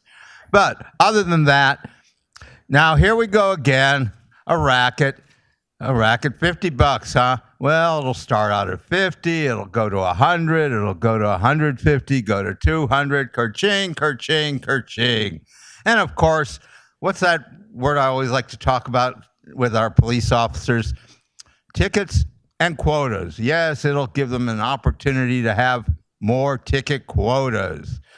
After all, you might not be as open about ticket quotas as the union boss in Atlanta with the police department because that made the national news. So you haven't made the national news, but you still have the same ticket quotas any other city has. New York, Atlanta, LA, Seattle, wherever. Quotas, quotas, quotas. Yeah, you know, just like the old income tax, it started out as what, 1 or 2%? Well, that didn't last long. So, yeah, $50. Come on, you folks make a lot of money. You got to have some way to feed that money habit, and these tickets are going to be great. Kerching, kerching, kerching. Get the revenue from writing these tickets. More money, you know what that means. More money to embezzle. So give some more money to Downey so it could get misused on the tickets. After all, if maybe you could even set it up to where bring in the tow truck people. After all, then they can tow the people that haven't paid the what will have started out as 50, then go to 100, then 150, then 200. And if they aren't held up for ransom and refuse to pay, just tow them. After all, I'm sure tow truck companies do contribute to campaigns, and they have their preferential ones with their cities. I don't know who you guys have. I haven't been towed, and I plan not to get towed in the city unless something underhanded goes on. So I'm going to stay out of your zones where I can't park anyway. Who cares? I don't have any idea where Vultee Avenue is. It's parallel to Lakewood Boulevard, but I don't really have any need to go there. I'm sure Starbucks or Chili's, if I were to go there, would have parking spaces. If not, hey, bye, I'm out of here. So, but what a good racket. keep it up, and you're robbing them without even wearing a mask. Thank you. Thanks, Mike.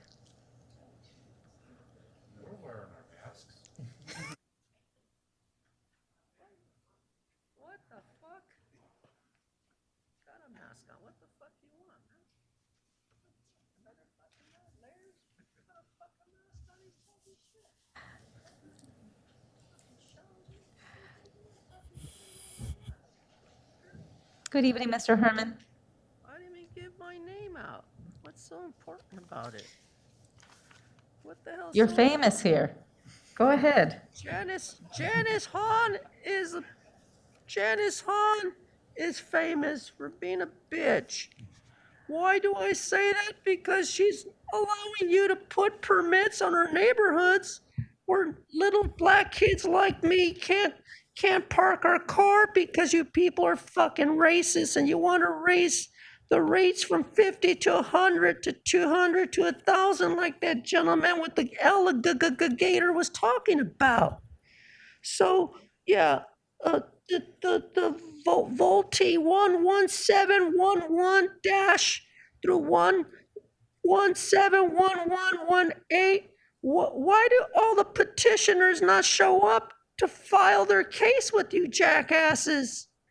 Why can't they come here and show you niggers what it's like to have no parking in front of your house each time you come home and some jackass moves your trash can from your home and then some jackasses pull up in the middle of the night and dump their fucking trash out the doors of their cars and sweep it out into the street and nobody fucking cares. No fucking nigger cares except me, because I have to sweep it up with Sean Ashton during the weekends on our weekend cleanups. But the mayor says, oh, the petitioners are petitioning for this established residential preferential parking. Well, what about when I asked Mommy Pacheco for preferential parking up there in Dempster? Fucking bitch never called me to talk about it. She's pathetic.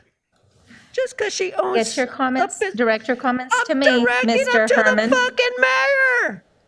The mayor regarding east and west sides of the fucking Vultee Avenue Street between the fucking Buckless Street and the fucking Stewart Street and fucking Gray Roads. I know what I'm talking about, mayors, plural, with an S for stupid.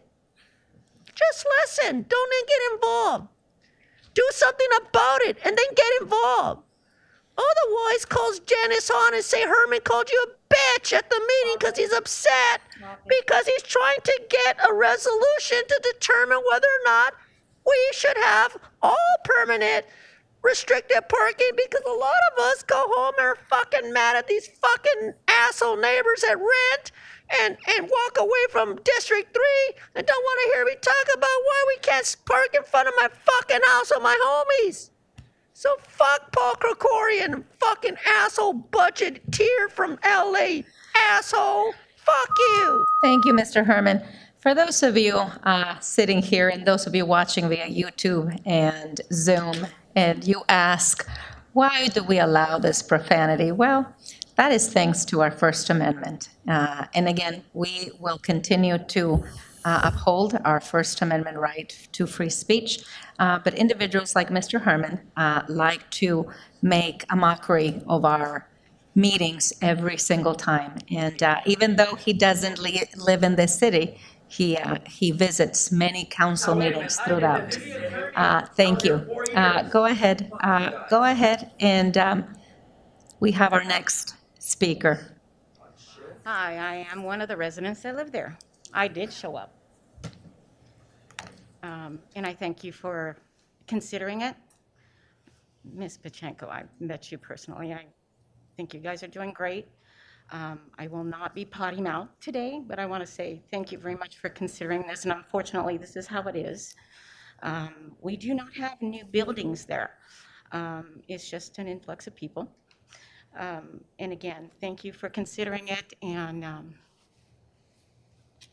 we appreciate it. We are a group of people that did get together, and we are trying to be nice and peaceful. That's all we want to do, live together. Thank you very much. Thank you, appreciate that.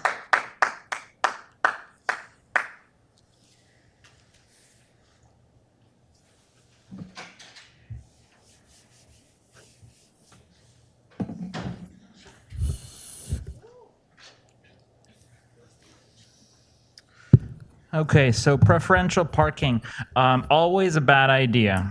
It's a bad idea on multiple levels. The main one is that it's so discriminatory.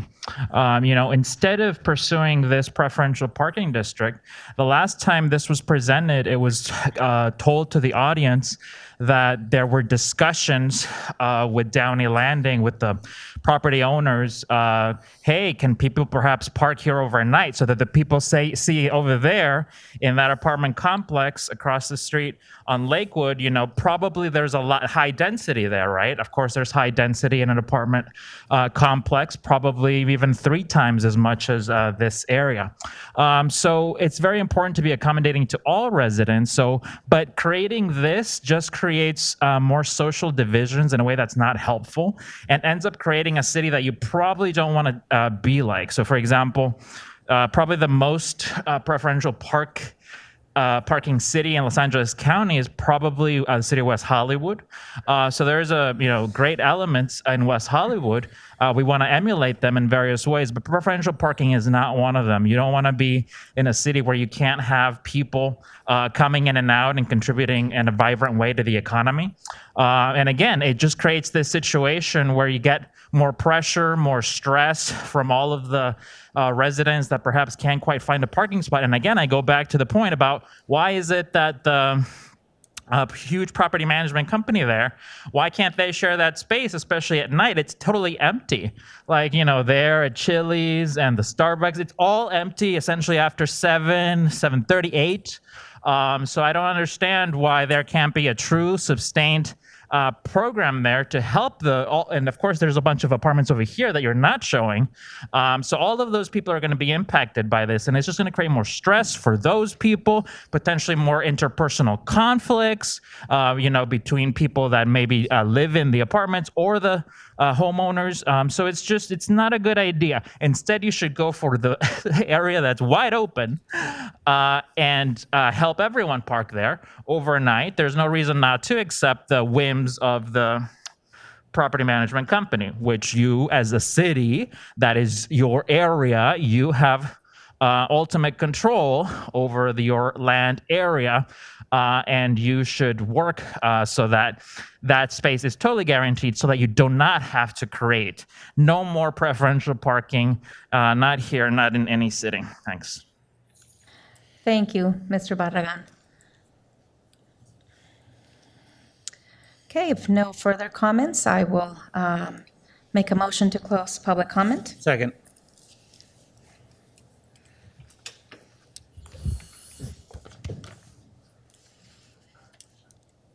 Okay, do any of my council colleagues have any thoughts, comments regarding the matter at hand, regarding adopting this resolution? Yes, I do have. Yes, ma'am. How many house owners did they sign this document? Is it what I'm seeing right here in my computer?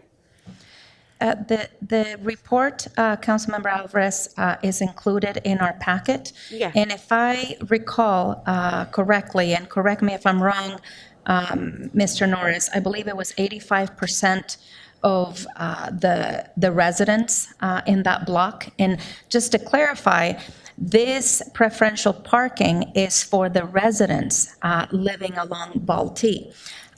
Individuals that are living in apartment complexes nearby, it doesn't mean that we couldn't further explore opportunities for them to park elsewhere. Right now, the problem that we have been facing, and why we are here tonight, and why this group of residents came to us back in December of last year, is that their street, that they couldn't park their own vehicles outside their place of residence. And so this has become a problem because the adjacent apartment buildings or other areas have impacted that particular street, Vultee, between Buckles and Lakewood. And residents came together in the packet that we have in front of us, Attachment C, excuse me, not Attachment C, it is Attachment B, is the petition, Councilmember Alvarez. 17 out of the 20 residents signed this petition. And so again, the residents are asking for us to vote on a resolution establishing this residential preferential parking district for them because they can't park their vehicles outside their home. And when many of them work late at night, they sometimes do not feel safe coming home, and they have to park a block and a half to 2 blocks away. And so therefore, that is perhaps a safety and security issue for them. These are residents not being able to park outside their own homes. That's what we are considering today. So 17 out of the 20, that's Attachment A. And then we have Attachment B, what we're seeing right now, the street. So I just wanted to clarify because I see that there are 70 signatures, but I have in here that there's 21 that didn't sign. Can I just verify that information because that's what I'm seeing? I'm just counting the signatures. Ed, can you just clarify? My understanding is that Please. there was 20 and 17 signed. Yes, So. thank you, Ed, for clarifying that for Councilmember Alvarez. Yes, there were a total of 20 properties on the block with 17 signing the petition in support of the proposal. There's multiple copies of the same page of the petition over and over because sometimes the petition is kind of received piecemeal. We're waiting for additional signatures, and so sometimes we don't always receive the petition in its entirety as one signed petition. Sometimes we get signatures piecemeal so that it's individual pages that we receive their signature on. So there's duplicate pages. Only the Vultee Avenue will be the one that it will have this permit. So I'm seeing right here in Lakewood, Lakewood Boulevard, we cannot park at all, right? So the people who lives on Lakewood, they do have to have a parking space or look for another parking in the area. Am I correct?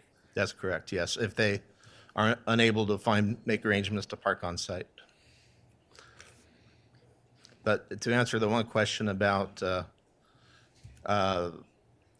Eclipse Shopping Center, we have approached the management of the Eclipse Shopping Center to ask just about that, some sort of a shared parking arrangement, but we haven't heard back yet. So, but we continue to bring it up with them. Because I see that we're doing the same thing we did the last time with the other street, right? Or is it we're talking about the same one? No, this is the other street. This is different. street. The other street, it was the one that it was nearby. So, Raybert Street to yes. the east there, right? So we were, we came back with asking if we could actually ask that shopping center for all these people that couldn't park in there no more to park in the shopping center. But right now, you're telling me that there's no communication yet to verify if we can use that parking spot.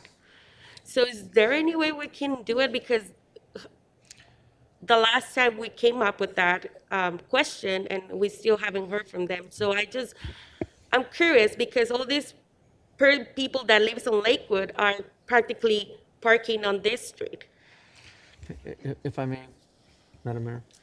Please. One of the challenges we have, and certainly you think, right, there's a lot of open space and property there that people would be able to park in an adjacent parking lot. It's private property. We don't have the authority to mandate that they have that open to residents.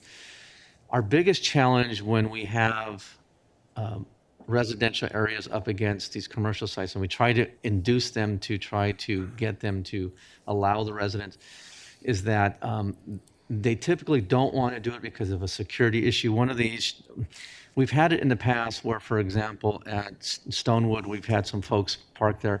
Then Stonewood revoked it because they didn't want people there because of the trash left at night from the people that were parking there. Activities that were happening in the parking lot that shouldn't be happening in the parking lot. So our commercial property owners have been really reluctant to open up their spaces for this. That doesn't mean that we're not going to keep trying to get them to allow residents to park there and be good neighbors. We'll continue to do that. But that's been our problem, is that the property owners have been, commercial property owners don't want to do it because then they have to put in security measures, and that's a cost to them. So, and we've also explored for them to have a small fee for each of those people that park there, but apparently it's not enough to offset the cost of them having to hire security for those particular parking lots. That concludes my comment. Anybody have any other thoughts or comments about this? So actually, I'm familiar with this area. This is in my district. It's right across the street from the, what is it, the Downey Landing. Yeah. So I have actually walked this area. I see the issues that they're having with their inability to park, and sometimes they even have a hard time taking out their trash at night because people are just parked there. So I know they've been dealing with a lot of issues, and they've mentioned this to me several times. So I think for the residents, this is important to help them at least alleviate some of their parking concerns.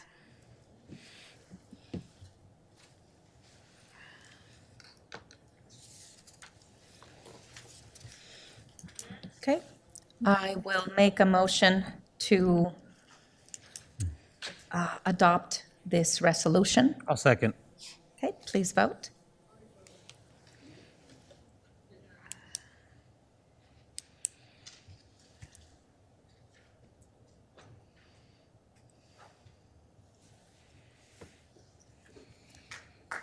The motion is approved with Councilmember Alvarez voting no. Okay, thank you. Moving on to public hearing number 2. This public hearing is to receive input from the community regarding the redrawing of election district boundaries. Number 1, receive a report from staff on the redistricting process and permissible criteria to be considered to redraw district boundaries, and receive a report on the city's redistricting public outreach program. And number 2, appoint a committee to study and recommend alterations to the city council district boundaries. The hour having arrived, the public hearing is now open. City Clerk Duarte, do you have proof of publication? Yes, Mayor. I will make a motion. I need a second to receive and file. Second. Thank you. Please vote.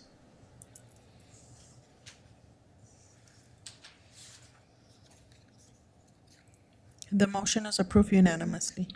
Thank you. City Manager Rivas, I see we have Vania. Yes. Thank you, Vania. Good evening, Madam Mayor, members of the City Council. As mentioned, tonight we are holding the first public hearing for the City Council redistricting process. As you're aware, every 10 years, cities with by-district election systems must use new census data to review and, if needed, redraw district lines to reflect local populations changes. This process is known as redistricting. The 2021 redistricting process, utilizing 2020 census data for the City of Downey, must be completed by April 17, 2022. The city adopted its current district boundaries in 2001, and after the release of the 2010 census, it was determined by the City Council that no changes to the City Council boundaries were required based on the 2010 census information. The Downey City Council districts must now be redrawn using 2020 census data and in compliance with the Fair Maps Act, which was adopted by the California legislature, AB 849, and took effect January 1st, 2020. Tonight, we have third-party consultants, National Demographic Corporation, who will provide a presentation regarding the redistricting process. As way as background, the City Council approved an agreement with NDC at the July 27, 2021 City Council meeting to assist with the redistricting process and preparation of new boundary maps, if necessary, based on the 2020 census and redistricting criteria. Following the presentation by NDC, staff will share information about our outreach efforts and the recommended committee to study and recommend alterations, if any, regarding the City Council district boundaries that we presented to the City Council. So now I'll turn over to Doug Johnson from NDC, who will provide a presentation.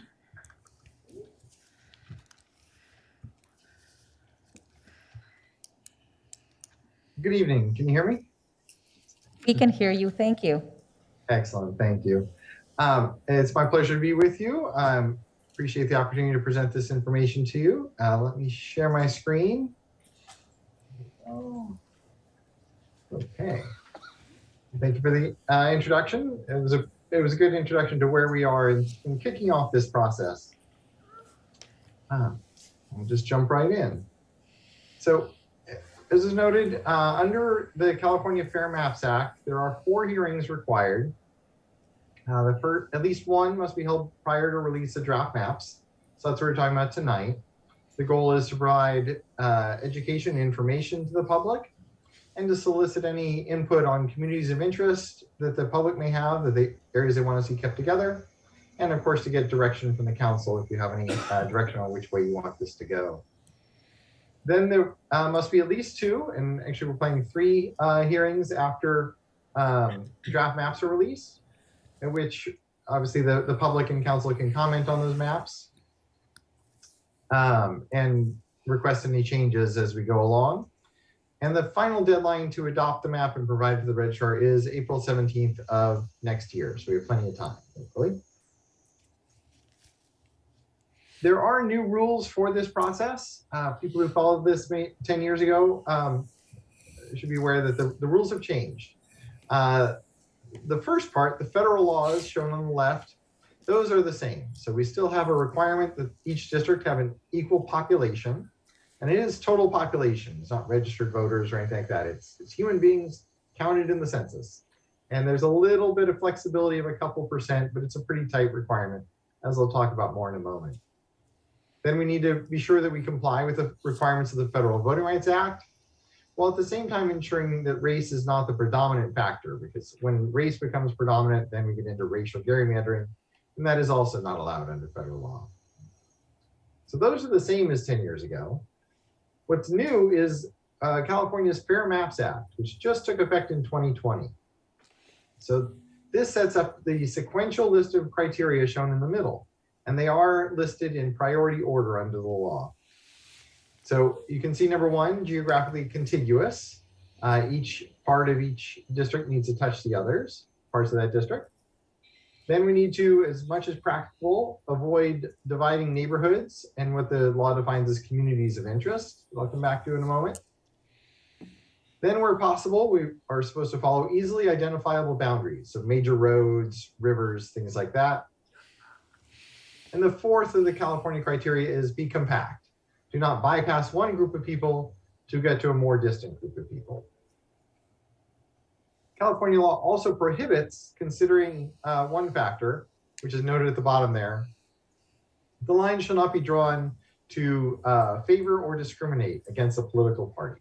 So we just leave the political party data out of the process to guard against that. Now those 2 columns are the statutory requirements. Assuming you have multiple maps that meet those requirements, then you can get into what the courts have called other traditional redistricting principles. These are more goals more than requirements.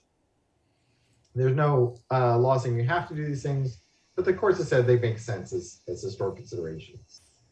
So the first is you can minimize the number of voters that are shifted to different election years.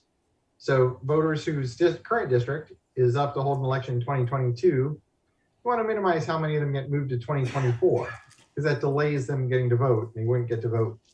They won't vote in 2018. They wouldn't vote again until 2024. Oops. Then you can respect the voters' choices and preserve continuity in office. This simply means, again, this is a goal, not a requirement. You can try to ensure each council member ends up in their same seat. We call this respecting voters' choices because that ensures that the voters decide which council members have earned re-election. It does, rather than the lines dictating to the voters who can run. Then you can consider future population growth if you know that one district is going to grow much faster than the others. And the last one is you can preserve the core of the existing district. So all other things being equal, the tendency is to keep the district together since the residents of that district have spent the last 10 years organizing and participating in elections. So it's acceptable to try to avoid dividing them up. So again, we've got the federal laws that come first, then this California laws that come second, and then we've got other considerations that you can use once you've met all the other requirements. In terms of the demographics of your current districts, the key numbers are your total population counts. You can see up at the top, the districts aren't that far off. You can see they vary from District 1 is 5.3% short of the target population per district, while District 3 is 5.3% over the target population of 28,678. Districts 2 and 4 are actually really close. So the rule is you can have no more than 10% difference between your largest and smallest.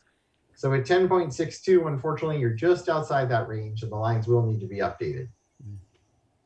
But what we're really looking at is District 1 needs to pick up population and District 3 needs to give up a little population. The catch is, of course, as you're aware, 1 and 3 don't touch each other. And so somehow that 3 has to give population up to 2 or 4, and then 2 and or 4 have to then give population up to 1. So folks in 2 and 4 should be aware there will have to be that transfer through at least one of the 2 seats to get the map to balance. Then you can see we have a lot of data on, in particular, the citizen voting age population. And I'm not going to go through all this data, but for every district and every map, we'll come back with all this data. And the citizen voting age population, the third section down, that's really the focus of the Federal Voting Rights Act compliance. But you can see in Downey, the districts are all overwhelmingly Latino amongst their eligible voters, in addition to the total population. So the odds that anything would drop into a level that would be low enough to be a voting rights concern are very, very low. And we'll obviously keep our eyes on that. In all the other categories, age, immigration, language spoken at home, renters and homeowner occupied housing, single family, multifamily housing, all that data is provided in case residents want to use that data to identify their communities of interest. If someone's interested in seeing, does this map have a district where a majority of the residents are renters? Well, you can look down that second to last row and you can see, yes, actually 1 and 3 are slight majority renter, 2 is right at 50-50, and then 4 is a 58-42. So all that data is provided for anyone who's interested in identifying communities of interest using data. As I mentioned, you have, and no surprise to any of you, I'm sure, you do have a Latino population everywhere in the city. We do map this out to make sure that there's no concentrations that are being divided in a way that dilutes their voting strength. But in the case of Downey, all 4 districts are heavily majority Latino. Looking at other possible protected classes, there is a small concentration of Asian Americans along Rivas Avenue. But otherwise, the numbers are fairly small and just in isolated pockets. It doesn't mean that there aren't Asian Americans everywhere in the city. What it means is they're not large enough where they'd be swinging the demographics of a district. And same thing with African Americans. There are African Americans in many all across the city, but no geographic concentration. And then this is just an example of the data we can show. Here we're looking at that renter data that I mentioned, but if anyone's interested in defining communities of interest or looking at that as a factor in how the lines are shifted, we can map that data as well. So as we're looking to move the lines, a key factor high on that state list is neighborhoods and communities of interest. So first of all, as the public weighs in on this, we want to know what is their neighborhood, in particular, what are its geographic boundaries? So not just the name or the idea, but what are its boundaries? Because obviously, to keep it together in a map, we need to know the boundaries. And really, neighborhoods can be whatever the people who live in that area define them as. So, it could be around a park or a school, around a landmark, between major roads, whatever residents want to share about their definition of neighborhoods. Communities of interest, they're a very similar concept. Community of interest is a population that shares some issue concern and or some socioeconomic characteristics. So again, we do identify a geographic area because we're mapping, we have to have an area. And then we want to hear from residents, what is their shared characteristic that brings them together as a community of interest? And in particular, under this new law, community of interest is defined as an area that benefits from being in a single district, kept together in a single district. So sometimes areas actually like having multiple representatives and don't feel that that dilutes their voting strength. So that would not count under the law as a community of interest that had to be kept together. It's worth noting, as noted at the bottom, the definition of community of interest can be pretty broad, but it cannot be defined as a group of people who vote the same way or register the same party or support a given incumbent or candidate. So it has to be a socioeconomic or issue-oriented community to qualify under the law. So that's a quick swing through the data and the process that we're looking ahead to. We are looking forward to getting public input at this point on neighborhoods that perhaps consider themselves currently divided. And as we make the shifts that are needed, it might be an opportunity to unite them. And to take in what communities of interest feel like they may be divided by the current map. We should look to put those together. So that is my presentation. I'm happy to answer any questions you may have. Thank you, Mr. Johnson. Council colleagues, do any of you have any questions? No questions. You were very thorough with your presentation. We appreciate that. The hour having arrived, the public hearing is now open. I Mayor will make a Fermenta, do you motion. mind if I share just a few information on the public outreach component? Yes, And thank you, the Vanya. committee. So as briefly mentioned, we do have 4 public hearings. One is today, and the other 3 will be following the release of the draft maps. Staff is planning to hold those hearings in the beginning of the new year following the holiday season, just to make sure we give the public enough time to review the census data and release of any draft maps and to provide their input. In addition to the public hearings, the city has begun other public outreach efforts to engage the public. We do have a website that was launched, downeyca.org/2021 redistricting. So on that webpage, you can see information regarding the redistricting process, why it's important, how you can provide input. We'll put the information about the census, the draft maps on there as well. There's an email address where individuals can submit input, their maps, and ask questions, redistricting@downeyca.org. Currently, as of today at 5 p.m., we haven't received any maps or inquiries at this time. Also on that webpage, we do information about how individuals can submit a community of interest worksheet as mentioned in the presentation by NDC. Again, as of 5 o'clock today, we only received 2 of those forms. One did not provide information specific to community of interest. One did, and it was regarding the school district.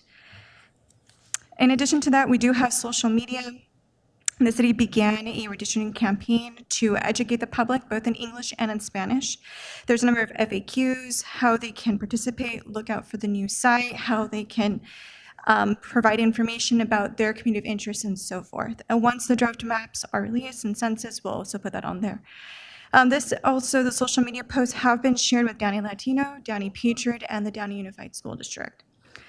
Community groups have also been reached, approximately 37 groups that have worked with language access limited individuals, those with disabilities who work with those populations, giving them information about how they can access this information and how to provide input. Additionally, the city will be utilizing some newsletters, its Parks and Rec Guide, and the newly created the Downey Update newsletter to inform the public. I also want to note that during the public hearings, we will have the Spanish interpreters available and accessibility for those who request it. In addition to those, per the city charter, the city council must appoint a committee to study and recommend alterations, if needy, of the city council district boundaries. In 2011, the city council appointed a technical committee of city staff to assist the city in analyzing census data using the city's GIS system. Staff is recommending to appoint a staff technical committee again for the 2020 redistricting process. However, as part of this process, staff would work with a third-party consultant, NDC. The technical committee would be comprised of representatives from the following departments due to their expertise: Administration for Public Information Outreach, Language Access and ADA, and Redistricting Coordination, the City Clerk's Office for Elections, and Public Works for GIS Systems. They will all work with NDC and make sure they present any findings and recommendations to the City Council. And that concludes staff report, and I'm available to answer any questions that you may have.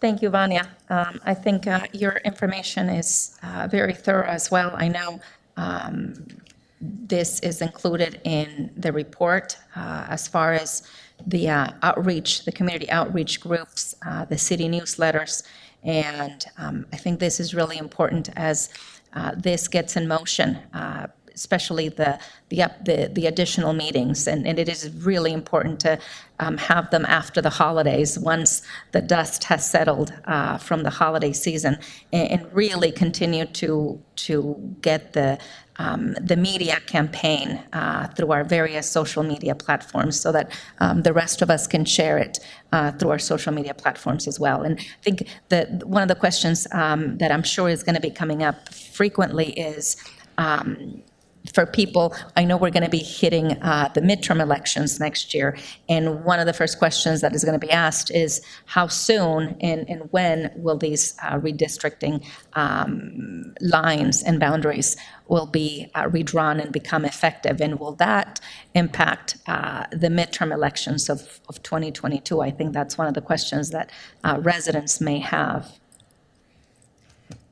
So I'm not sure if Doug wants to speak to that. And Sure. Madam Mayor, Happy to. when they're done, I'll Yeah, so the deadline is to finish by, the statutory deadline is to finish by April 17th of 2022, for exactly the reason you mentioned, so that there's enough time for people to get organized and mainly for the registrar to implement the lines so they're in place for the November election.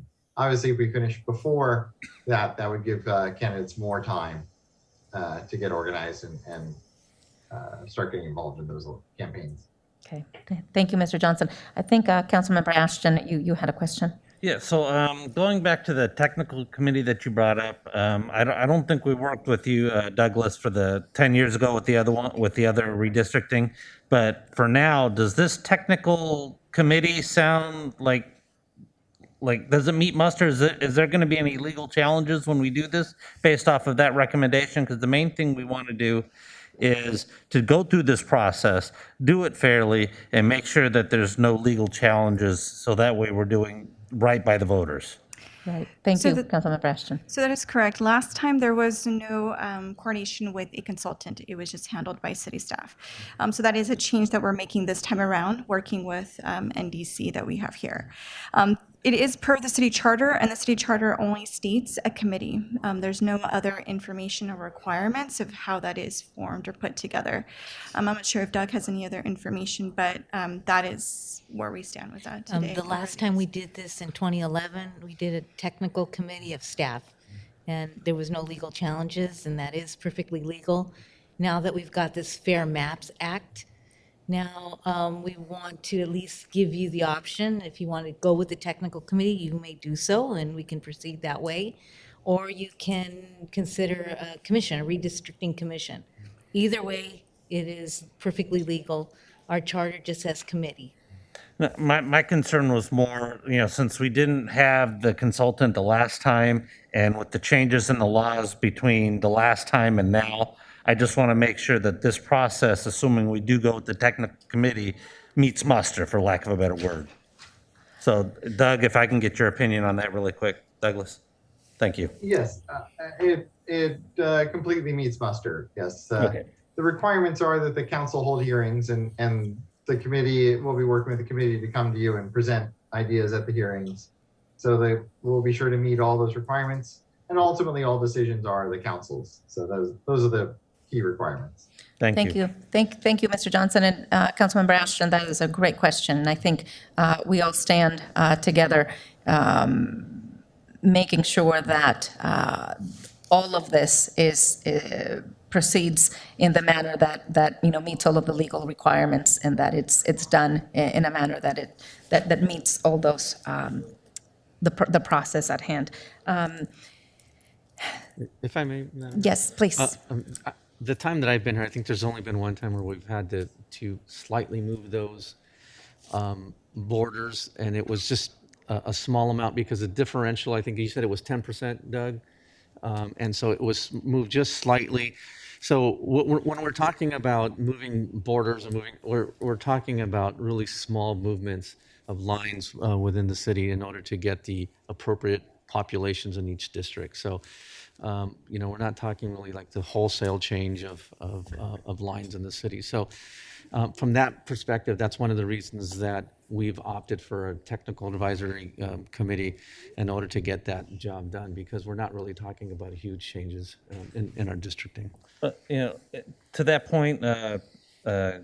City Manager, we are talking about trying to shift voters from District 3 to District 1, even though there's no touching boundary. Right. So it's going to have to go through all 4 districts to fix it.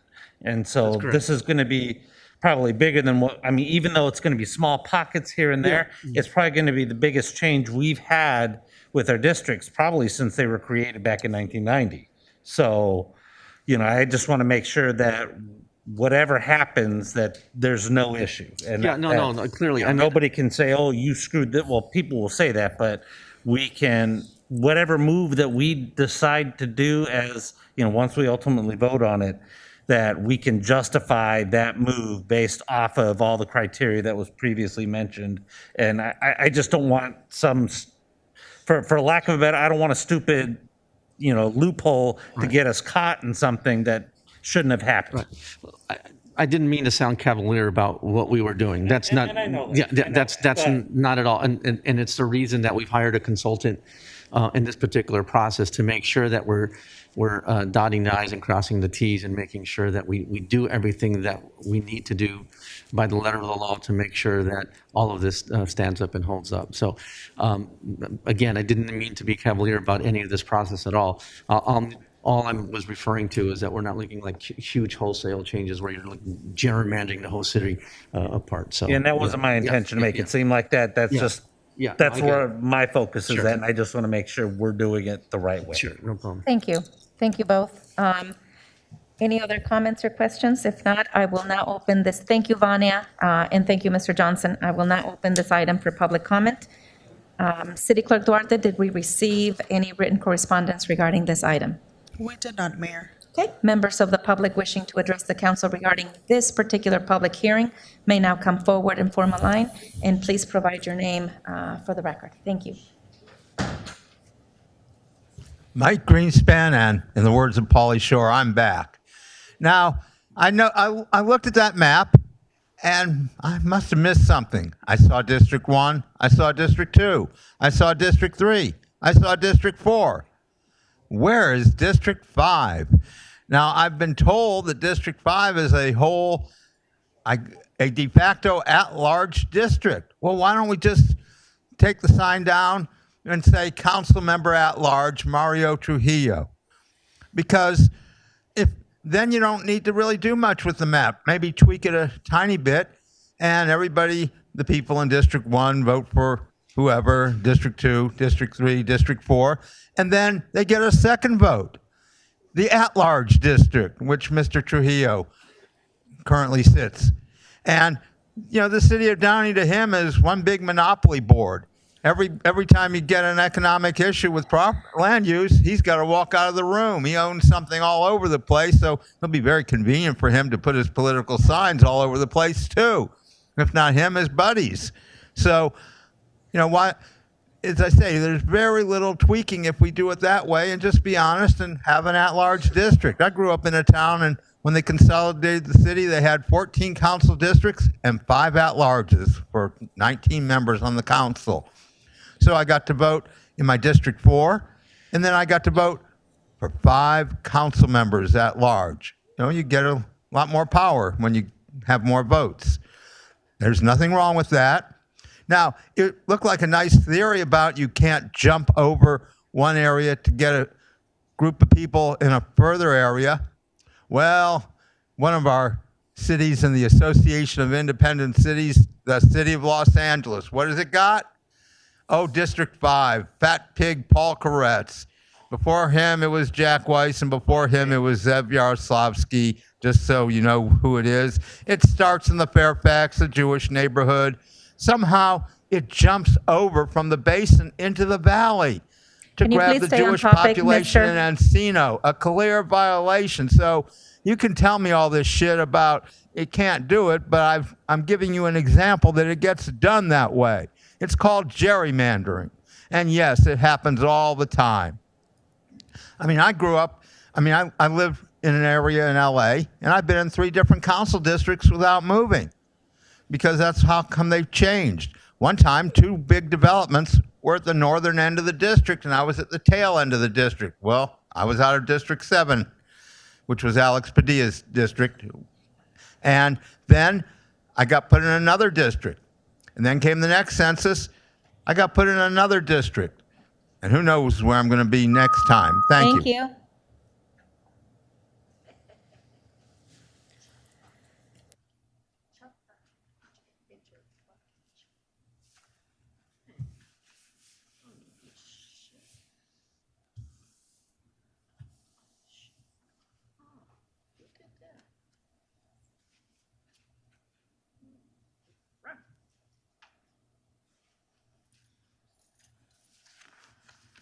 So I brought the district sign. Yep, we're going to do it. We're going to set the motion tonight. Doug Johnson, you agree with this? You want public outreach? Here it is. All for you. There it is. This is public outreach at its best. Why is that? Because the hearing to receive public input on district boundaries is a sham. And I hate to say it, let's just put it on the record, it's a scam. And why do I say that? Because you heard the fellow speaker, Mr. Woof Woof Greenspan, the fighting gator, rah, rah, rah, rah, bark at you, giving you bullets that you should sit back and listen to Ashton. That's why he called that other fool stupid. So, in order to receive this staff report regarding redistricting, we know the process. One jackass here, one moron over here, and the idiot there that makes the last call. And it gets restricted. Why? I'll tell you why. Because we got a city manager who can falsify on receipts and make it look good, sound good. Stay on topic, Hermit, please. On the redrawing of elections. And that's what the hell I'm talking about. How embezzlement, record fraud, deceit of voters, and then receive our input after it's all done is a fucking sham. The city of Los Angeles did it when they put that little fat councilman from the 5th district, Paul Koretz. Topic. And that fool just thought he could do what he wants in his district. And he even got to the border of other districts, kicking out the other incumbent district holder. And guess what? It was just another sham. A sham of bullshit like Mr. Levis. Oh, bullshit.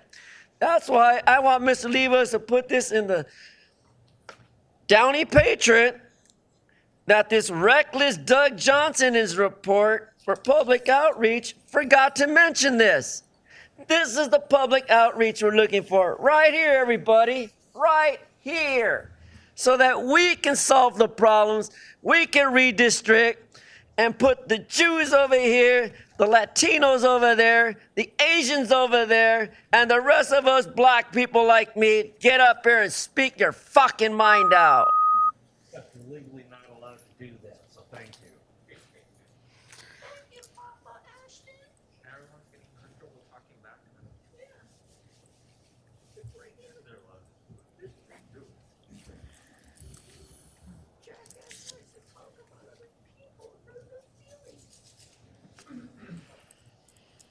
Go ahead. So I won't take up much of your time, but I noticed that you have only focused on the 4th districts. Respectfully, the at-large district should also be considered for breaking up. This is the best way to keep fairness and to provide a fair election to the entire population. So the fact that I haven't seen a single map or any information on breaking up the large district shows that not only are you not considering this, but you're not effectively doing your jobs. So I will be asking you guys to please consider that, provide the information for that. And I will tell you that other cities have been litigated against for not breaking up districts properly and for continuing to push large districts like the one that we have right now, which is the 5th district. The 5th district needs to be broken up. It just does. Thank you. Thank you.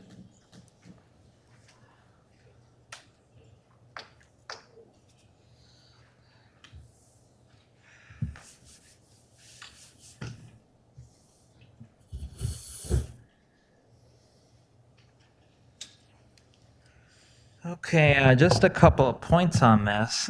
First, I would like to, Madam Mayor, draw your attention to some of the numbers that were presented by the gentleman, just so that we're finally clear.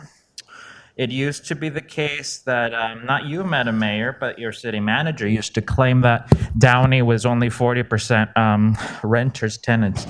We're now having a highly paid consultant tell us that actually, if you average across those numbers, it's 50.25%. And of course, you know, you've heard me talk many times about how actually, quote, homeowners have oftentimes tenants living in there. So actually, the population of Downey, I suspect, is probably more like 65, maybe 70% tenants. So just to clarify that, no more lies, please. Of course, this city is majority tenants.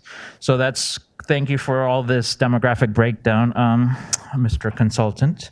But beyond that, I am in deep agreement with the individuals.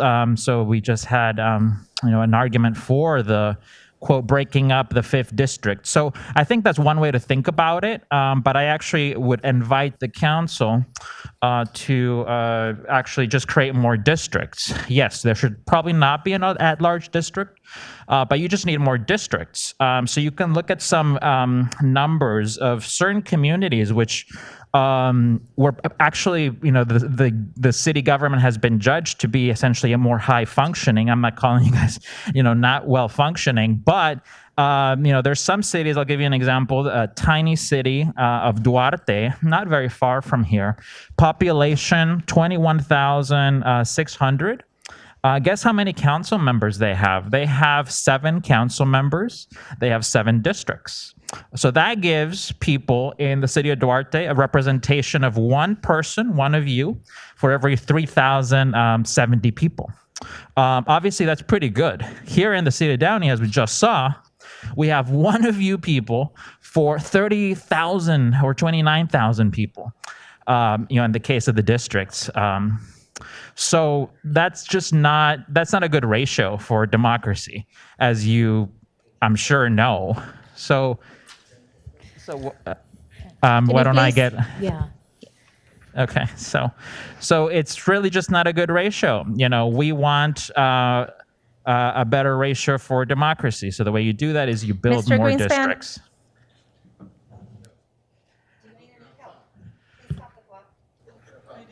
Okay. Okay, anyway, so I would just again invite you to create way more districts. 7 would be pretty good. Thanks. Thank you. I will make a motion to close public comment. Second. Okay.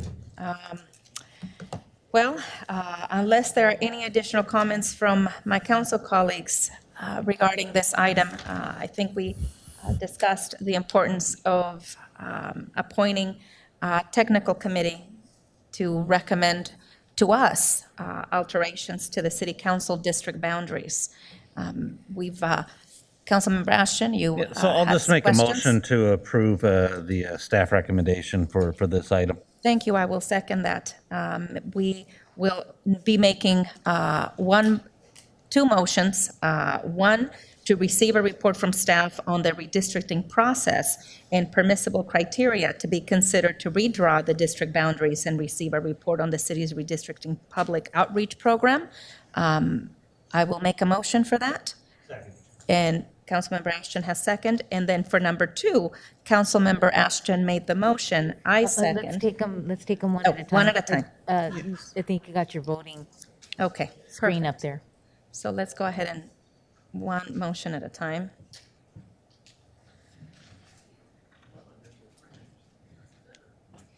The motion is approved unanimously.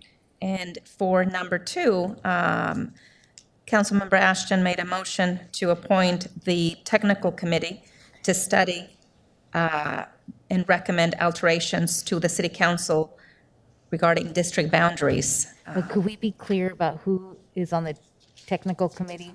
Which staff members? There was a recommendation in the staff report, and I was going with the staff recommendation. Yes, I supported the staff recommendation as well. Councilmember Ashton made the motion. I second that. If we can please vote. The motion is approved unanimously. Thank you. Thank you, council colleagues. And thank you, staff, for the report. We are moving on to item number 3 for the public hearing. And then we will move on to non-agenda public comment after that last public hearing.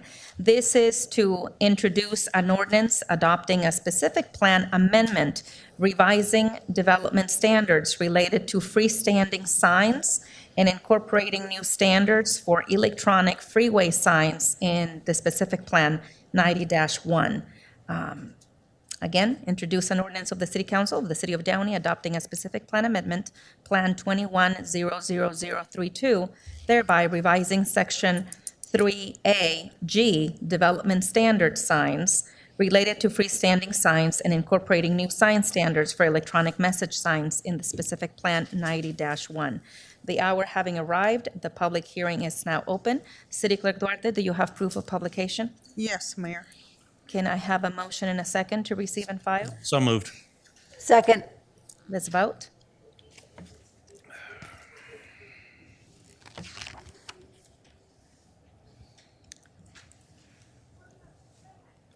The motion is approved unanimously. City Manager Rivas, is there a staff report on this? Madam Mayor, there is a staff report. It will be by our city planner, Crystal Landavazo. Thank you, Crystal.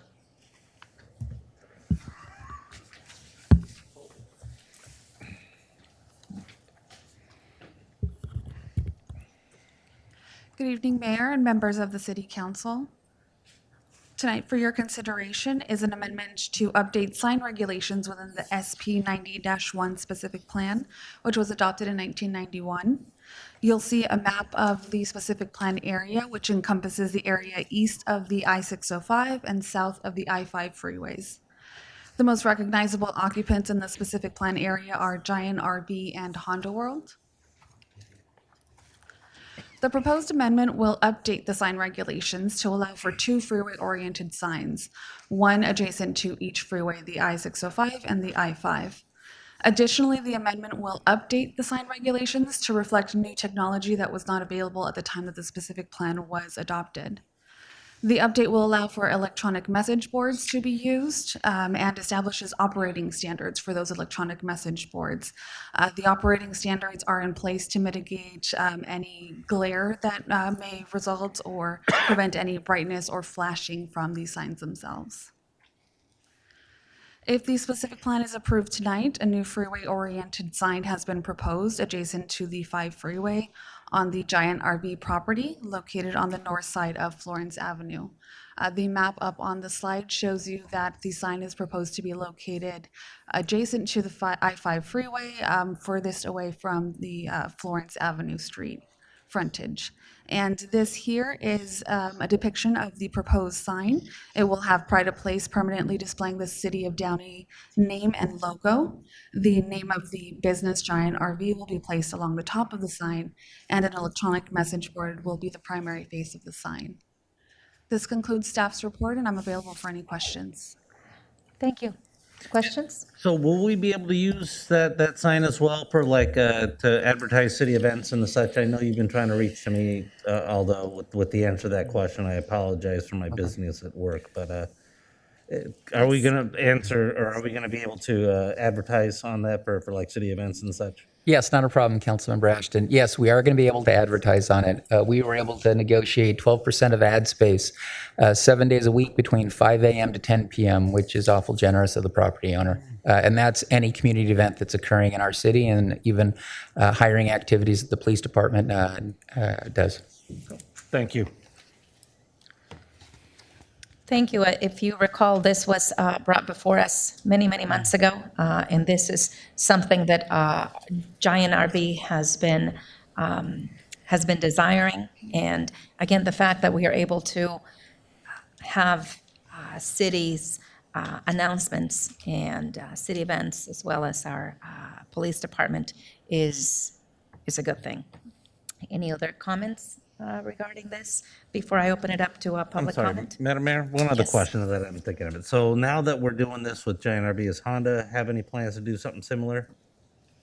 You know what, our understanding is Honda's going to improve that existing sign that they have there. They'll probably do electronic component to it as well. Our latest that we got from Honda is they weren't going to tear down or rebuild, just do enhancements to that sign. So it allows that sign to go through a process seamlessly. Regardless, they'll fall under the same provisions. They can only advertise for themselves and Giant RV and the city. Thank you. Thank you, Crystal. I will open this item up for public comment. Members of the public wishing to address, please form a line.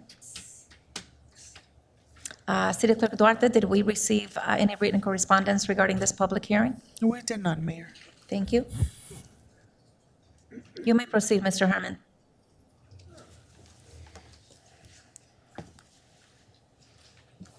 Well, it's good that we got the owner of Giant RV sitting in the crowd. Because after all, he knows why he's here. Because back in the days when I supported him in the planning commission with big old fat Owen on the board, we talked about RV and how you guys should have given them a loan, same way you gave a loan to Nissan. And they'll pay you back when they make their money. But no, little crooked bank city manager there, Mr. What's his name there? Embezzlement man. Please direct your comments to me, Mr. Yeah, Herman, I'm and stay to the talking topic. about the ordinance for a revised development, my dear Mayor Framat. So, again, the freeway standing of a sign would generate a lot of promotional benefit to RV. And RV needs that revenue because not all us niggas can afford to live in an RV because it's only meant for the rich white man who's retired or has a motherfucking big job, cashing in 100,000 RV to pull out and roll out and go where the fuck he want to go, up and down California, up and down Gavin Newsom's ass, and at the same time filling it up with gas that's going up my ass. So, again, as I support RV, you're going to give it to them. You're going to offer them a nice rebate on their permit process, which is you're going to strike that permit and you're going to waive the cost. That's what you're going to do for RV. An outstanding member of our community who comes here to sales of RVs, not just little ones or big ones, but the big monster RVs. Those big motherfuckers roll down the freeway. Everyone has to look twice at them and say, God damn, I wish I had one of them motherfuckers. But only RV sells them.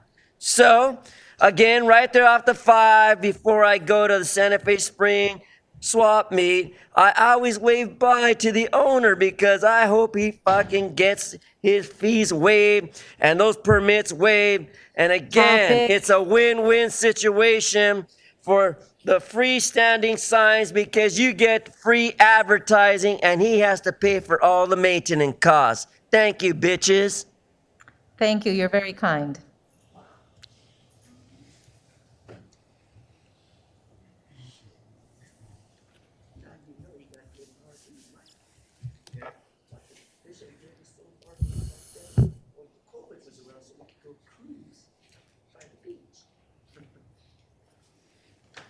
Go ahead.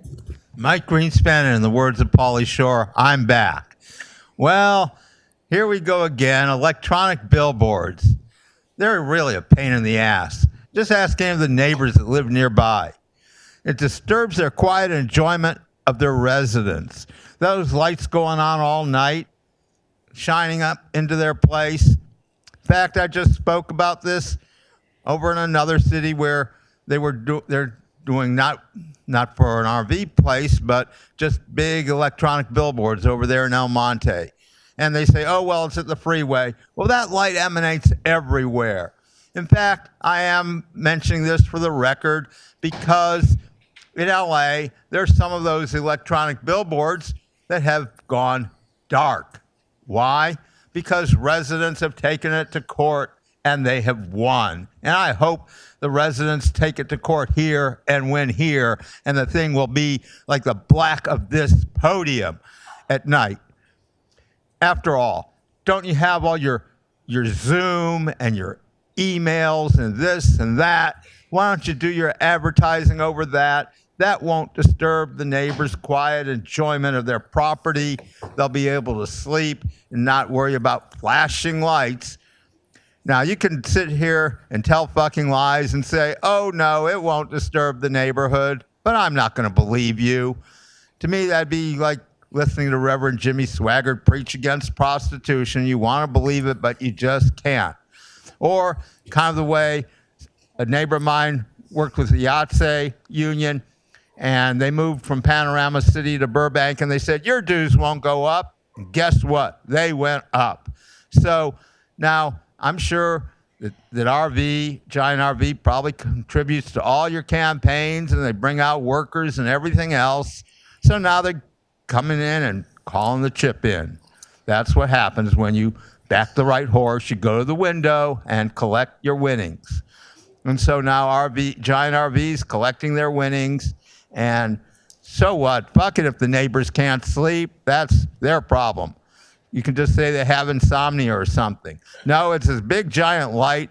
I hope some community groups take it to court and put these guys out in the dark. Can't they just keep the old sign that will not disturb the neighborhood and neighbors' quiet enjoyment of their property? You don't care. You just have to collect on your political favors from the people who support you and fuck the residents who vote here and live here and pay the taxes here and don't have quiet enjoyment of their property, thanks to the fucking council. Thank you. Thank you. Good night. If you live in the area to know where the freeway sign's at, dude. Seriously.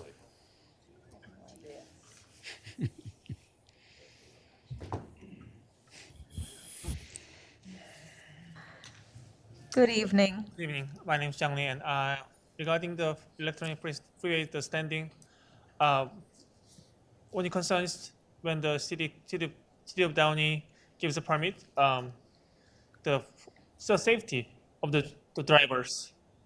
Since I noticed there are many electronic freeway standing, and that caused a lot of restrictions.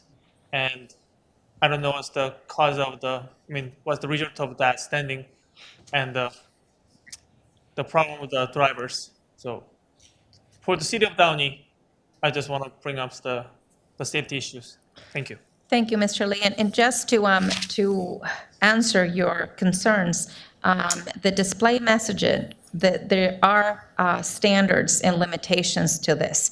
And the message shown on that electronic messaging board shall not flash shimmer, glitter, or give the appearance of flashing, shimmering, or glittering. Furthermore, the message shall not have illumination which moves or is in continuous motion. And it shall not have full motion video and video-like sequences. That is prohibited. Again, for the same reasons that you're talking about. We want to make sure that where the positioning is, right by the freeway, that it is safe. And the display message shall not change at a rate faster than one message every 8 seconds. Actually, regarding that, I'm not sure how other cities gave the permit to the freeway standing. I have seen some of the the advertisement is quite disturbing sometimes. Not every single time. Sure. Based on the advertisements. Yeah, but Yes. that's what I brought up. Thank you for your comment. And again, to clarify and to ensure that our community at large, residents here in the council chambers, as well as those of you watching via YouTube or Zoom, there are limitations and standards that the City of Downey has in place for these electronic message boards. Thank you. Thank you.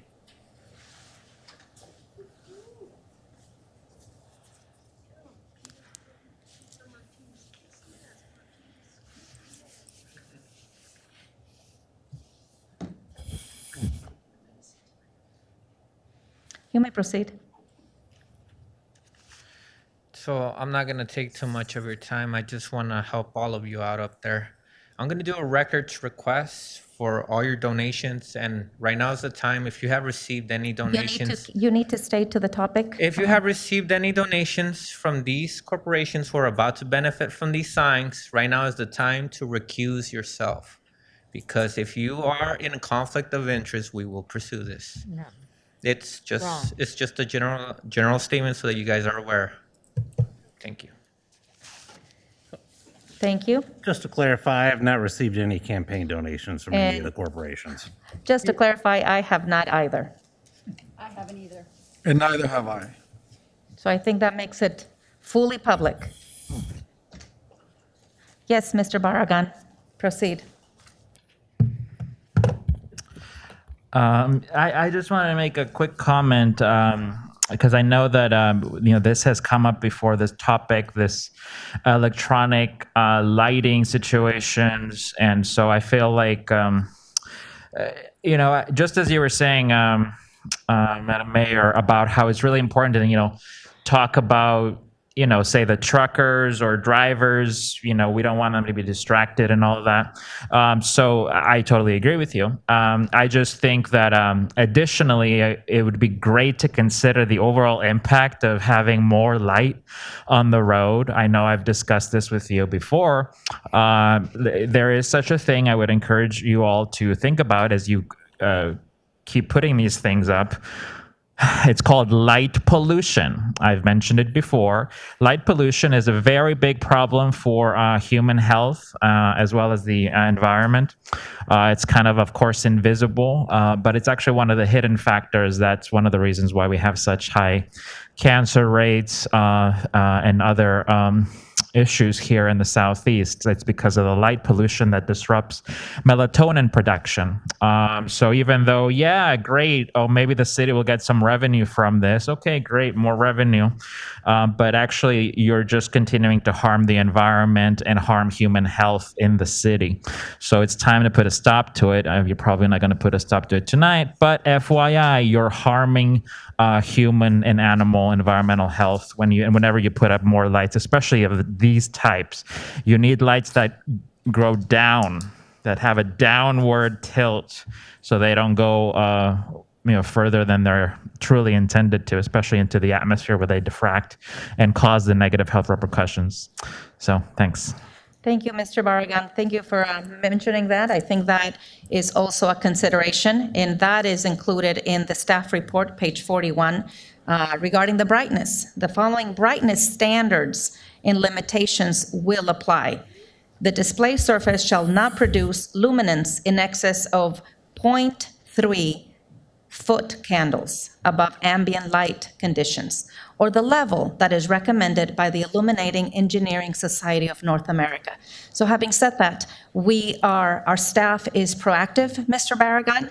We understand the consequences of extra lighting, and when we move forward in approving some of these amendments or ordinances, we do so having studied what is before us. We don't just come here and take votes.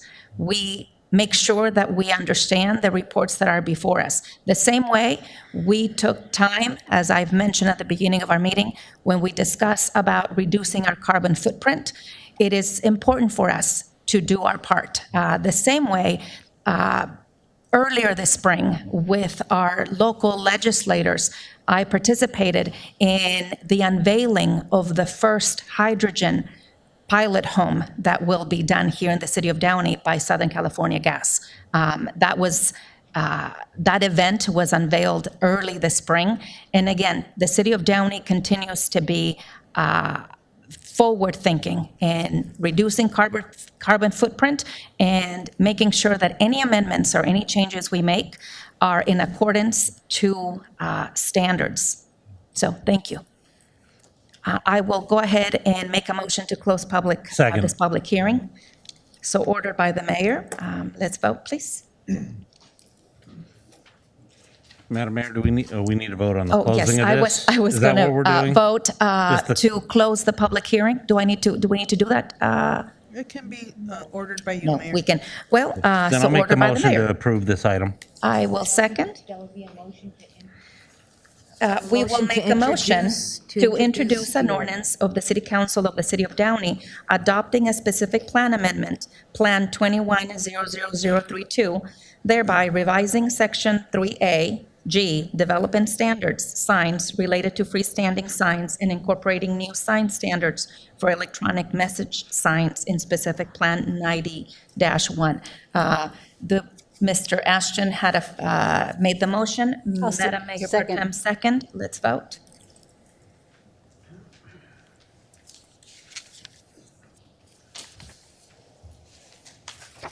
The motion is approved unanimously. Thank you. Now, we move on to non-agenda public comment. I will invite members of the public that are joining us this evening to form a line, and it is now time for non-agenda public comment. Madam Mayor, before you go. Oh, yes. can I make a City clar- Manager Levis, you had something that you wanted to also speak on the record and clarify. I just want to clarify. Mr. Barragan brought up that I had made a statement about 40% of our city being renters. What I said is that it's multifamily. Now, 58, if you go in the back on page 5, there's a report that says 58% of our city is made up of single-family households. Some of those single-family households also happen to be renters, but the housing stock is what it is. You can have your own opinion, but you can't have your own facts. The facts are here. They're in the back. Thank you. Thank you, Mr. Levis. So this is a time for non-agenda public comment, and I want to remind the speakers that if you engage in conduct that disrupts or interferes with this meeting, I will ask our city manager to have you removed from the chambers until the end of the non-agenda public comment period. Are you still limiting for 30 minutes? And yes, thank you. And I will also remind the speakers that the non-agenda public comment period will be limited to 30 minutes pursuant to the Downey Municipal Code, Section 2105G. City Clerk Duarte, did we receive written comments regarding non-agenda public comment to be read into the record? Mayor, we have 3 written comments. Would you like me to read those first or after in person? We'll go ahead and take the in-person first, since we already have a line forming. And let's go ahead, Mr. Herman. Wow. Can you believe this? Can you believe this? that the law, that the verbiage to distort or embellish the plain meanings so that the law may reach them. What the fuck does that all mean in English? It means that the United States versus Bagdasarian was right. The country be fucked for another 4 years because never in the history has fucking politicians done anything right. That's my rendition of politicians. So the policies and practices of Janice Hahn, when modifications of the board, the supervisors are not necessarily discriminatory, but are on the basis of disability discrimination, you bitches, open up our fucking meeting. Because it's fundamental that we have this privilege of provisions for what we call the right and practice to be in a meeting. We don't wish to be excluded.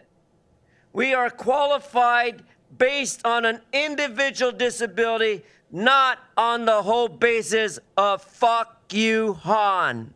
Fuck you, Barger. Fuck you, Kuehl. Fuck you, Holly Mitchell. And fuck all of you. Why? Because you deny us. You deny us the right to practice, preach, and pray in your fucking facilities because you don't want us to spread COVID. But yet you tell us to wear a mask. Yet you demand mandatory vaccinations, and yet your fucking sheriffs, your fucking staff, your fucking attorneys, and your fucking dirty assholes of that building at 500 West Temple Street are not all vaccinated. Fuck you. So, politely, again, the benefit of these programs and activities are by a reason for what I come here to claim. And that claim is that, yes, unpleasantly, my remarks are going to be sharp. Yes, my attack on government and public officials, adding that the language of political arena is often, yes, abusive. But to what extent? To the extent that you deny us the right to enter our fucking building, that we pay our bills, we pay our mortgage, we own a home, and we can't go into the fucking buildings? You're fucking mad. All of you are fucking stupid.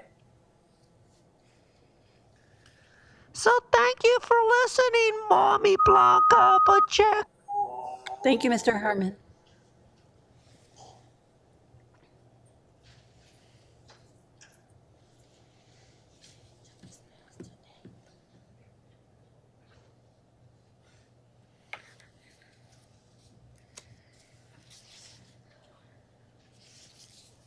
Greenspan, Bruin butt kicking Florida Gator. We have a real conference, not a cupcake conference like out here. Anyway, now Is his mic on? I want to make sure I hear this. is the mic on? Okay. Sorry. Oh, thank you. Anyway, the one of the things, there's a movie called Catch-22, and it came out about 50 years ago. And in one of the scenes, they really fucked up on a bombing mission and ended up bombing water, but they couldn't tell their higher-ups, so they all got medals for bombing water. Now, why do I mention that? Well, Sean Ashton, they had a dinner, I guess, honoring his end of the term. It was a failure. And after all, him as president of the Association of Independent Cities is the equivalent of those planes bombing water in the movie Catch-22. There was a problem with a guy named John Lee being on the board of directors, who was in the thick of it all when Mitchell Englander's office paid out $75,000 to settle a sexual harassment claim. After all, what's wrong with paying $75,000? They should have fought it in court. I mean, somebody who's close to Han, Nate Holden, he played Santa Claus, and when the dames in the office sat in his lap, he probably got a hard-on, rubbing up near her pussy, and they took it to court. And guess what? They got a big goose egg. Nothing. Englander should have had the balls to take on that lady But obviously, John Lee let them go around, and the band of dicks at the office, well, hey, bitch, give us some pussy, or something like that got said, because we ended up paying $75,000 to settle the claim, or i.e., 750 sheets of Angelino Jewish toilet paper is the way I like to look at it. And if you think I'm going to be quiet about things, you're whistling Dixie. Because after all,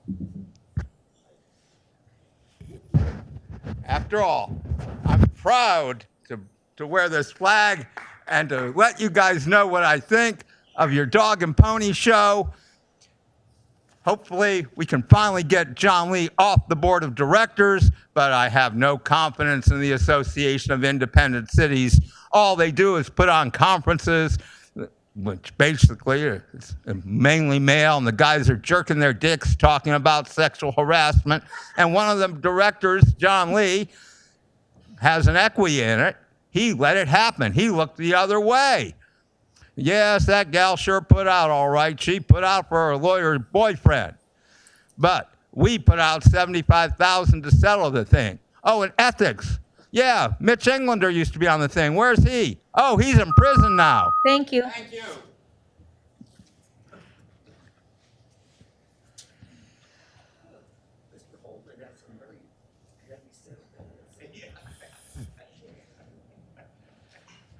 Yeah, hi. Good evening. Good evening. I'm the father of the kids that were abducted by the TCSF. Almost. Can you speak a little louder, maybe onto the mic? I'm the father of the kids that were abducted by the TCSF almost 10 years ago. And first of all, I want to say that the adult men's court, children's court, something is very unnatural there.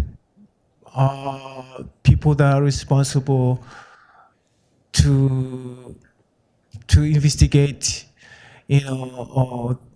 things that are not right at courts should look into that. And I'm here to also to address the commission indirectly and respectfully. The commission judge Peter Navarro. I know that he was lied to, because at one time he was at court sitting for a judge who was not present. And he asked a question to the deputy counsel. I know very well that the deputy counsel lied to him. Also, I would like to address the presiding judge. I don't know his name.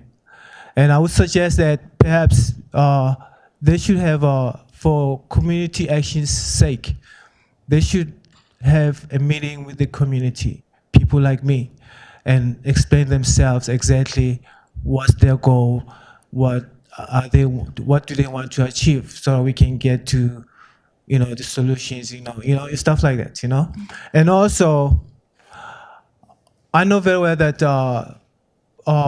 Catherine Badger, who's a supervisor, had an office at TCSF's premises before they moved to Venice, and also had offices in Antelope Valley. That's where my kids were sent to live in Antelope Valley with those families. I'm not going to get into that, but I know, because of the things that happened that were unlawful, I'm pretty sure that she did not know what took place, or she didn't know the whole thing. She was not aware of everything that took place, why my kids were taken. And I want her to be aware of that. And then if she wants to come and talk to me, or talk to, I don't know, she has to do something, because she's a lawmaker, if I'm not mistaken. But at that time when my kids were abducted, the TCSF administration was led by Adrian Olson. Okay, it's very important that I say that. Thank you. That's it? Thank you very much. Thank you.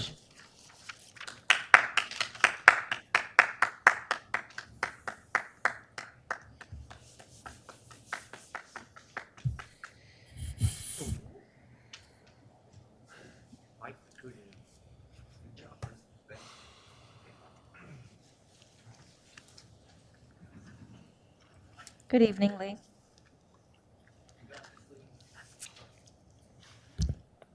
Lee Squire, Vietnam era veteran, civil rights advocate for children with disabilities. Good evening, Mayor, City Council, the people of the County of LA, and the City of Downey. First of all, I want to always wish the police officers of my city and their family be safe out there, and we God bless your families, and we're praying for them. This one is not easy for me, and I want to thank you, Madam Mayor, for having had at the last council meeting a resolution of no confidence as to the LADA Gascon. And there's some other issues that misstatements were made, and I'll clarify that one at the next council meeting. This has to do with the reporter's transcript of proceeds Tuesday, December the 15th, 2020, that involved the Hispanic family's murder of their son and the waiving of sentencing enhancements. What it appears is that as I read these transcripts, they're about 13 pages long. I just want to address and let Councilmember Trujillo know that if he was the prosecutor, according to this, it appears that both the deputy prosecuting DA and both the judge were somewhat not familiar with some kind of a plea agreement to waive the sentencing enhancements. If that is true, I just want him to know that I know this, and I am not thrilled with this conduct. Thank you very much. Thank you.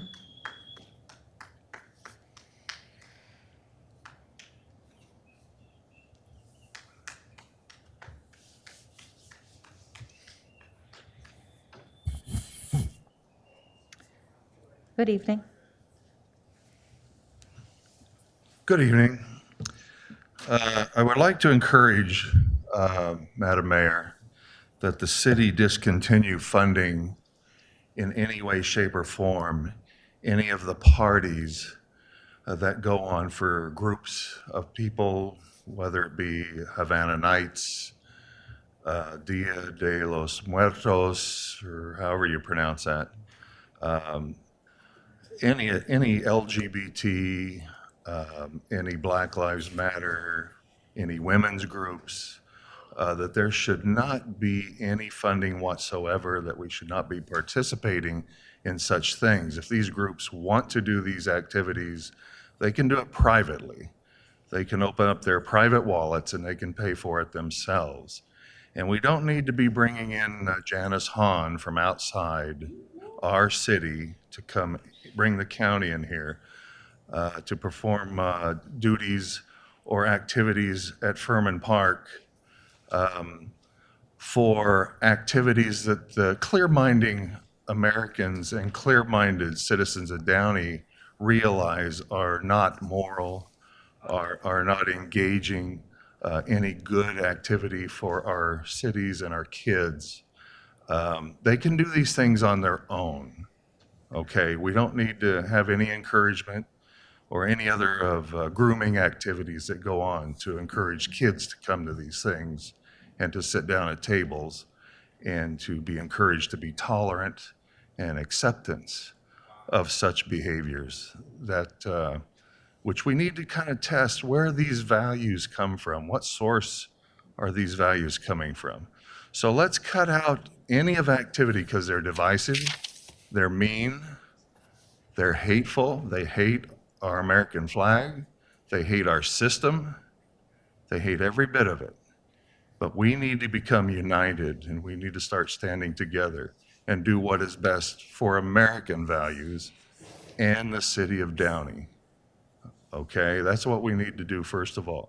And I'm encouraging Mr. Levis to have some input in that and withdraw some of those funds that don't go to these activities so we could have it for other things like streets and lights, things of that nature.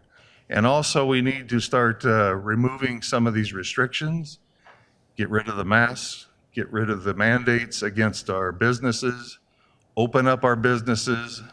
Government has done everything they should do in informing people whether they should be vaccinated or not, and allow businesses to do their job and make money, and that we could have access to these businesses as well for our pleasure. Okay, thank you. Thank you.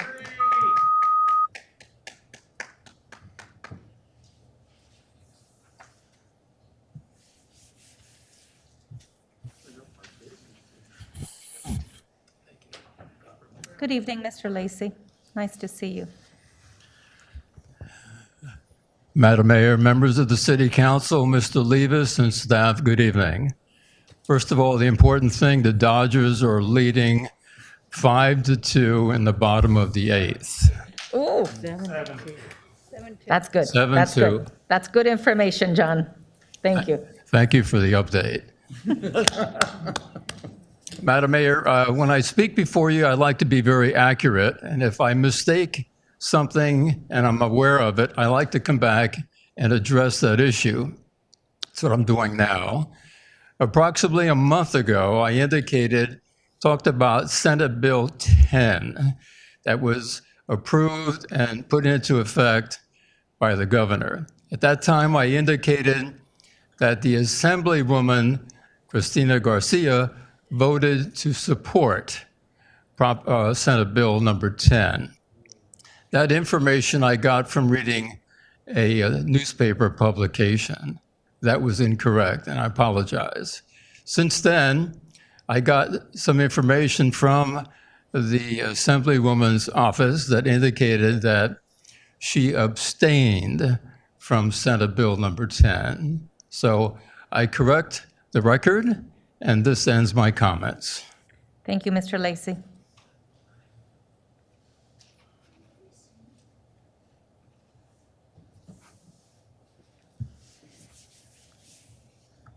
It's nice to know our boys in blue are, yes. Hello again, my name is Downey, and Hello, Mr. Lee.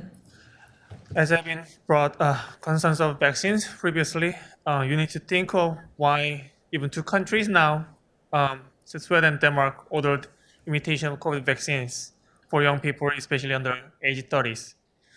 Without considering the short-term problems, since no one can talk about long-term effect, as is new, you need to consider if this vaccine is really beneficial, as same as you are taking any vitamin or minerals any times.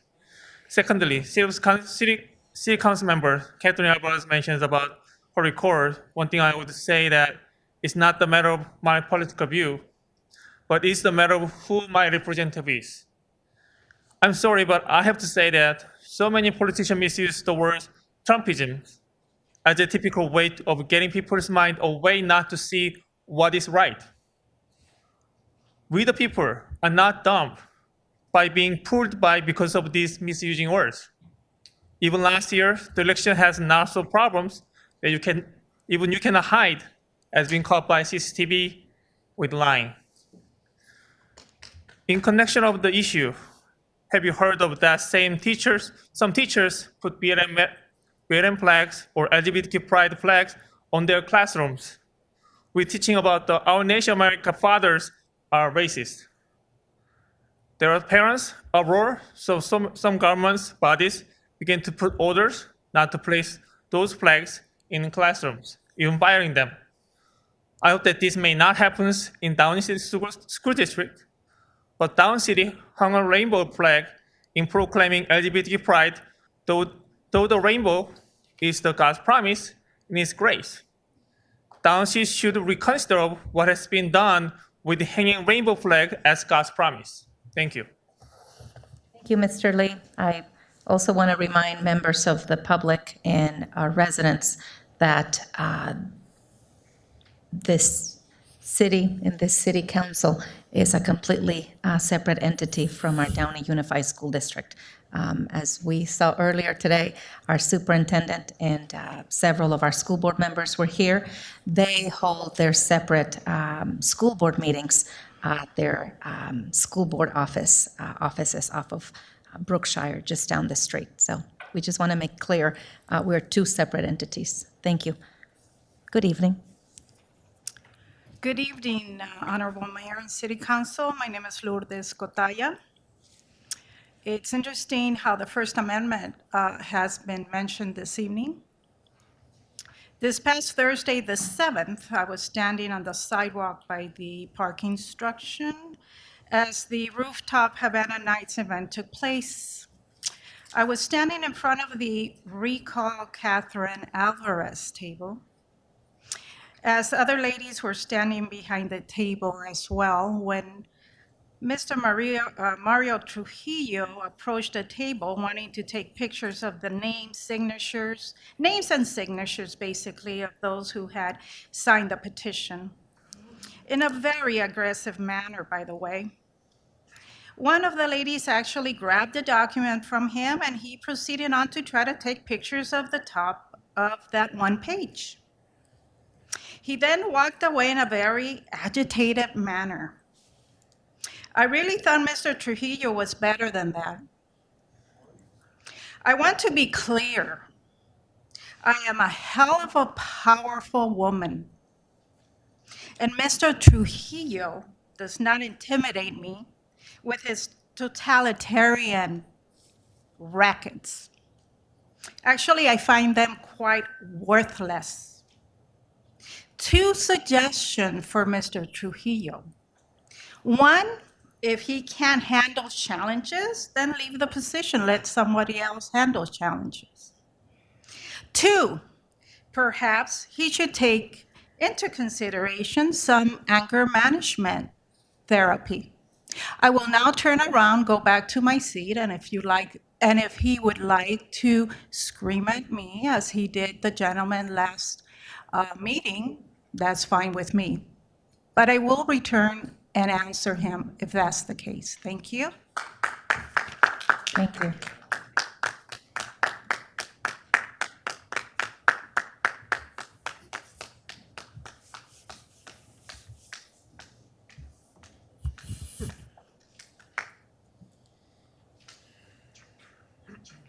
You may proceed.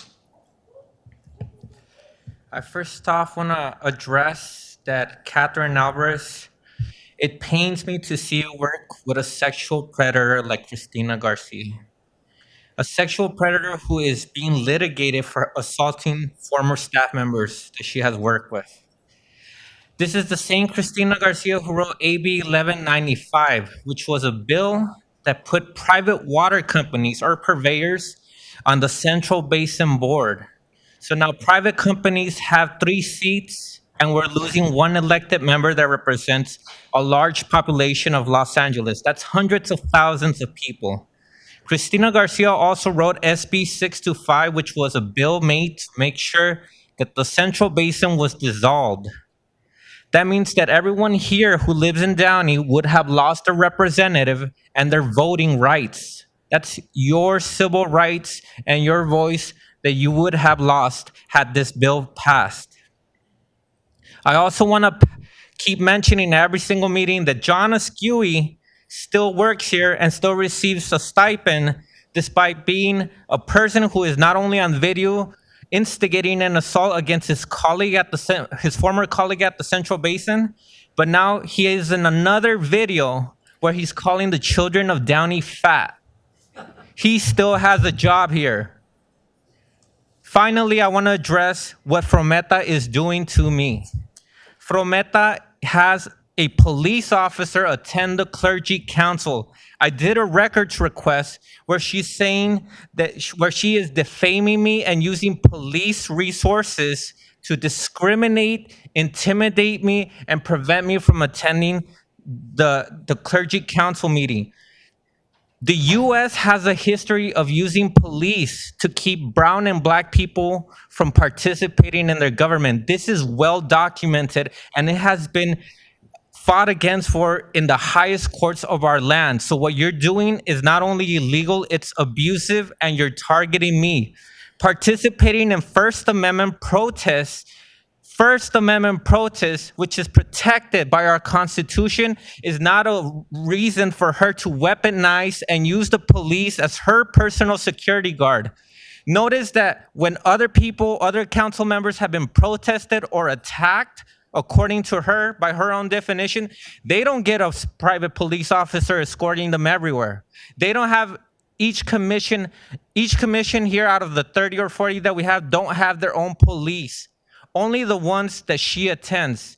And in her own records request, in my own record request, she defines that she needs a police officer because of me. She names me in that paper, which means I am the reason why I am being targeted by the police, and I will take legal action against the police department.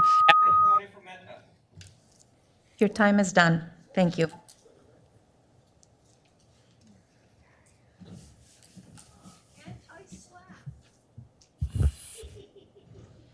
You may proceed.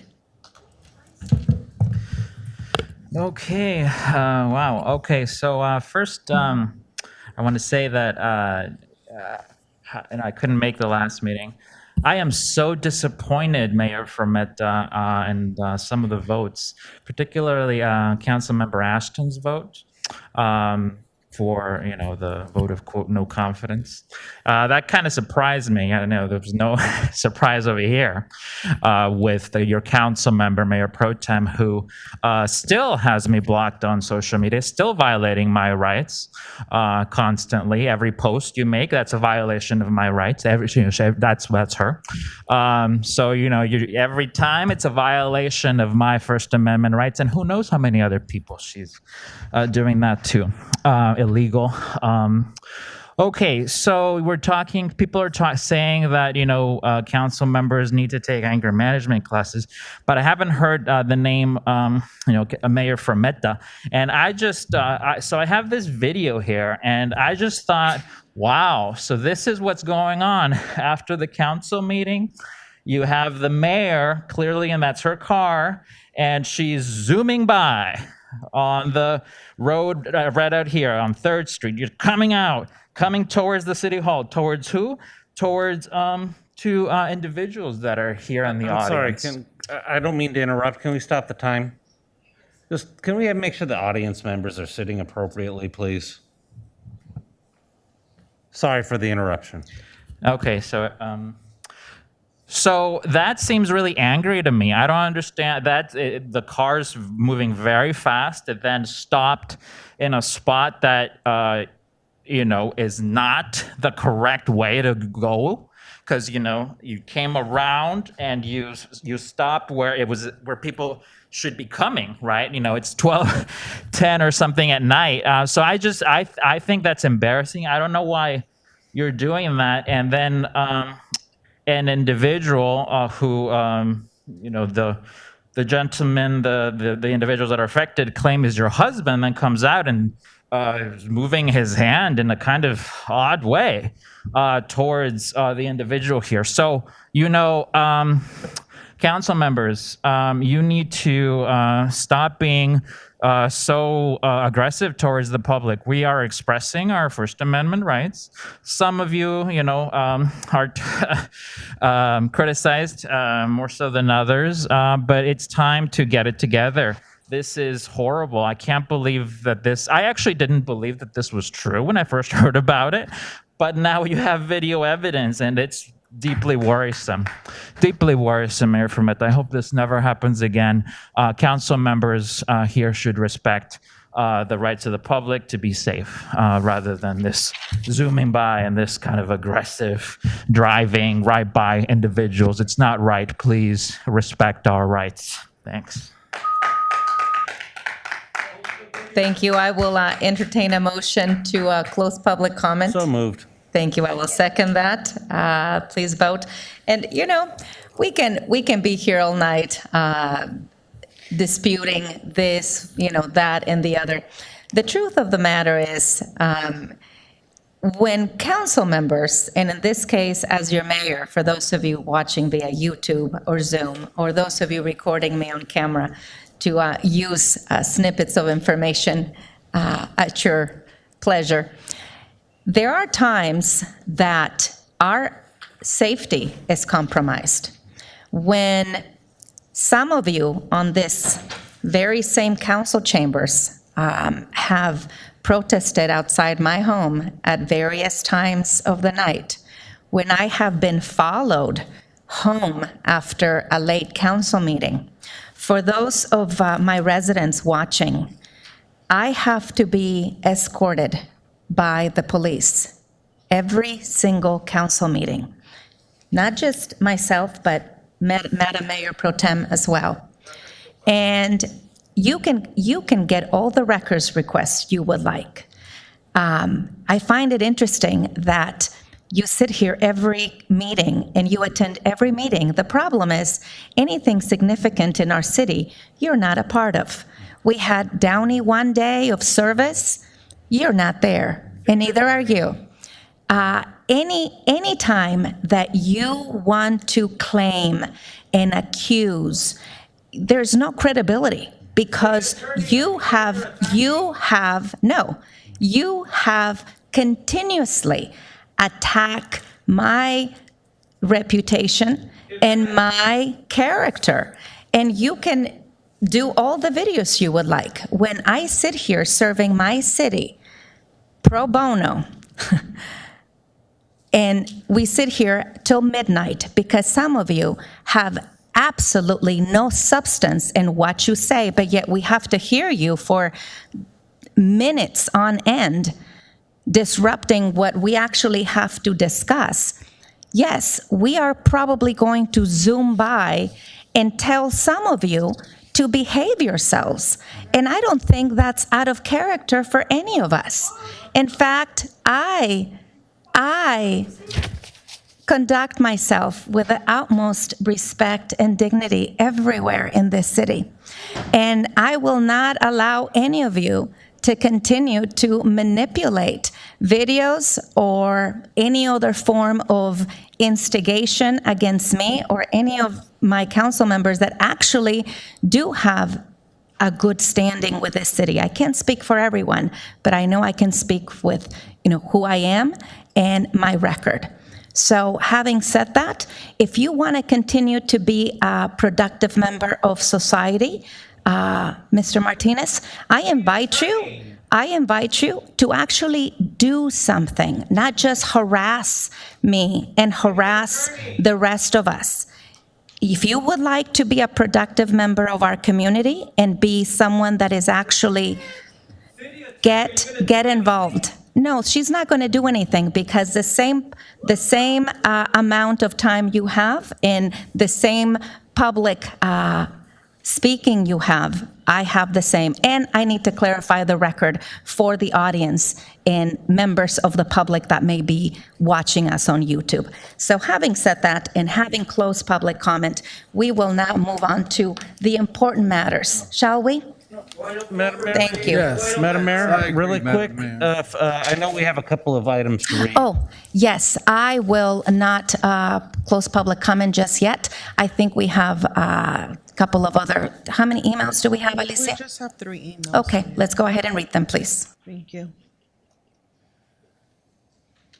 The first correspondence is from Thea Chimilio, a Community Engagement Coordinator for African Coalition. Good evening. Hello, my name is Thea Chimilio, and I am here on behalf of the Keeping Our Lungs Safe initiative. Keeping Our Lungs Safe is a collaborative project working to eliminate health disparities related to tobacco and secondhand smoke in Los Angeles County. Mayor Pro Tem Blanca Pacheco and Councilman Sean Ashton, you both have been working diligently in protecting Downey youth from tobacco products. I commend your efforts and urge you to consider the effects of tobacco smoke on youth. For children, most secondhand smoke exposure occurs in their homes as the result of a lack of smoke-free housing. Scientists have proven that tobacco smoke can drift from unit to unit via cracks, air vents. It can also enter a unit's windows and doors when people are smoking outside on balconies and patios. The city of Downey lacks comprehensive protections around secondhand smoke in multi-unit housing. Coles and the AMAAD Policy Alliance would like to extend an invitation to each of you and those viewing to our upcoming Downey Coalition meeting, October 22nd. There we will discuss the ways in which we can work together to ensure that Downey's multi-unit residents can breathe safe air. Thank you for your time and consideration. Madam City Clerk, did they put a time on that meeting? They did not, Councilmember Ashton. Thank you. The next correspondence is from Maria Arencibia. Good evening, City Council members and Madam Mayor. My name is Maria Arencibia. On Thursday, October 7, 2021, I was once again harassed by City Council member Catherine Alvarez as I was exercising my First Amendment right. Ms. Alvarez tried to provoke me into an altercation as she was recording and telling us to leave a public sidewalk. Thereafter, she then went on social media to ensure I was shamed by claiming to be the victim. The video she posted of the incident was actually to our benefit as evidence on how she clearly asked us to leave and continued to taunt us. This behavior is unacceptable of a city council member and will have legal consequences. I am in fear of my safety and well-being of my family because of this individual and ongoing harassment. Thank you. The next correspondence is from Lisette Rivera. Good evening, City Council members and Madam Mayor. My name is Lisette Rivera. I made a promise to my father to never be silent again and to voice my opinion when needed or saw fit. Whenever I could use my voice to help others, especially my community, I would without a doubt. Expression and the ability to voice your opinion is priceless. No one has the right to censor, oppress, or try to intimidate you. Yet again, another example of Ms. Alvarez's lack of character. No other Californian politician that has faced a recall has blatantly tried to intimidate or harass their constituents on several occasions. Mrs. Alvarez was the one recording and taunting us, undermining our recall efforts by harassing, intimidating, and telling us we couldn't be on public property, the sidewalk outside. This past Thursday, October 7th. She told us we had to leave a public sidewalk, that we couldn't be there. She said we had no right to assemble and express our freedom of speech under the First Amendment. I reminded her that as an American citizen and a resident of Downey, I had the right to assemble and by the First Amendment, the freedom of speech and expression, which she decides to ignore and oppress. She has no rights to undermine my rights by intimidation, harassment, or retaliation. This grassroots recall effort is composed of Downey residents who care and understand the impact this individual will have in the future of our city. We are a bipartisan group who doesn't deserve to be taunted, harassed, cyberbullied, or intimidated by Councilwoman Catherine Alvarez. California Code Elections Code threats to prevent petitions circulating or filing. Every person who threatens to commit an assault or battery on a person circulating a recall petition or on a relative of such a person or threatens to inflict damage on the property of the circulator or relative with the intent to dissuade the circulator from circulating the petition or in retribution for the circulation is guilty of a misdemeanor, Election Code Section 18630.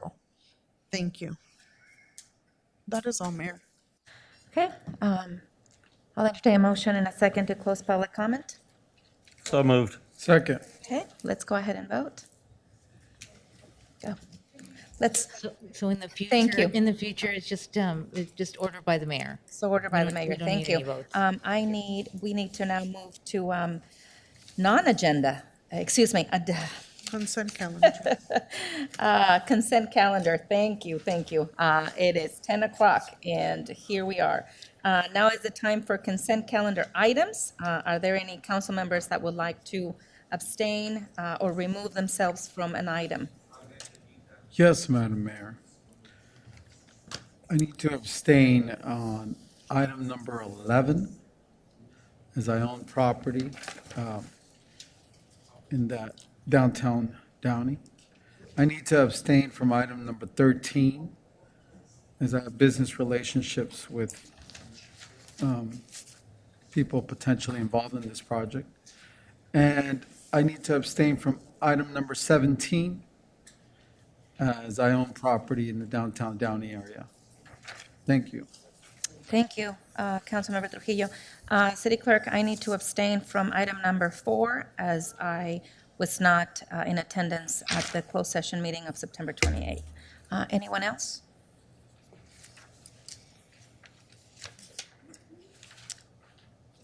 Okay, if so, Councilmember Trujillo is abstaining from number 11, 13, and 17, and I am abstaining from number 4. I make a motion to approve, excuse me, we will now open this for public comment.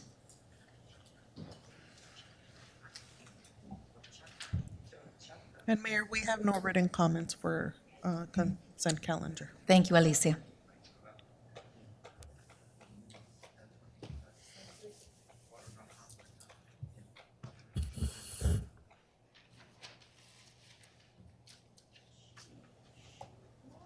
Is the microphone on the, all right, good.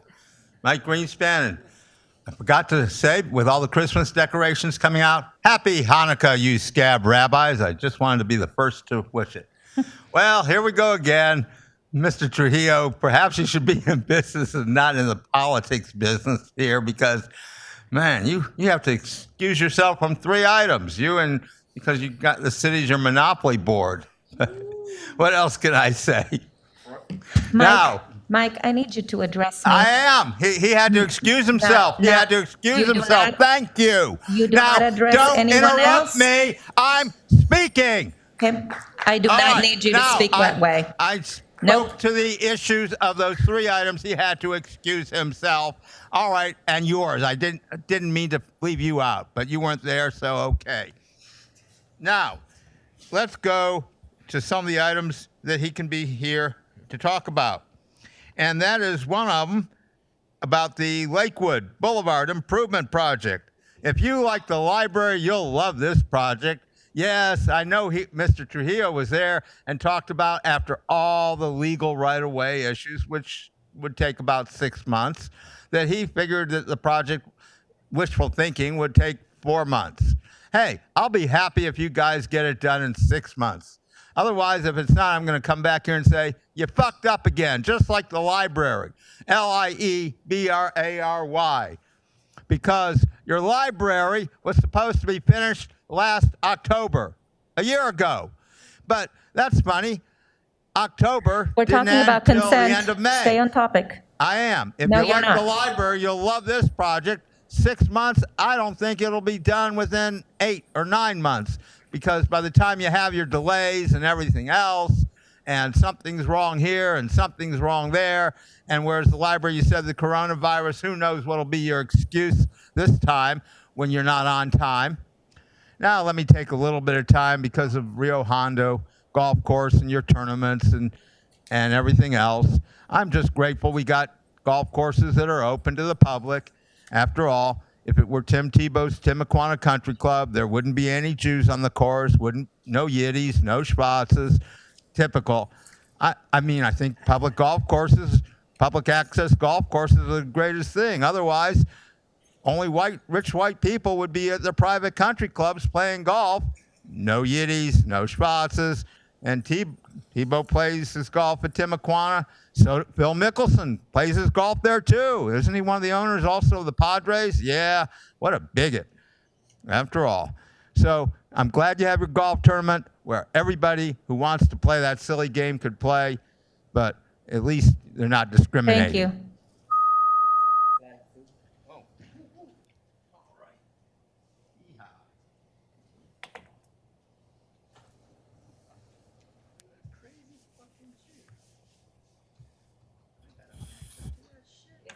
Mr. Herman. Let's roll, baby. Let's roll. As Jim Morrison said, rock and roll star. Today I'm going to be a rock and roll star. Because approving the minutes, I recall I made a statement on the record. Fuck Gavin Newsom, stupid motherfucker. Now let me go to the next items.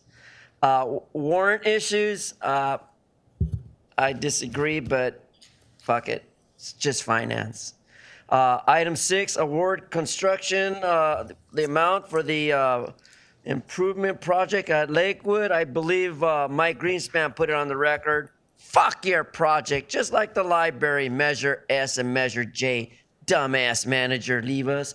Then item number 7, approve the specifications of pavement, rehabilitation, capital improvement. Well, if you haven't been in Downey, you haven't been anywhere outside of Downey.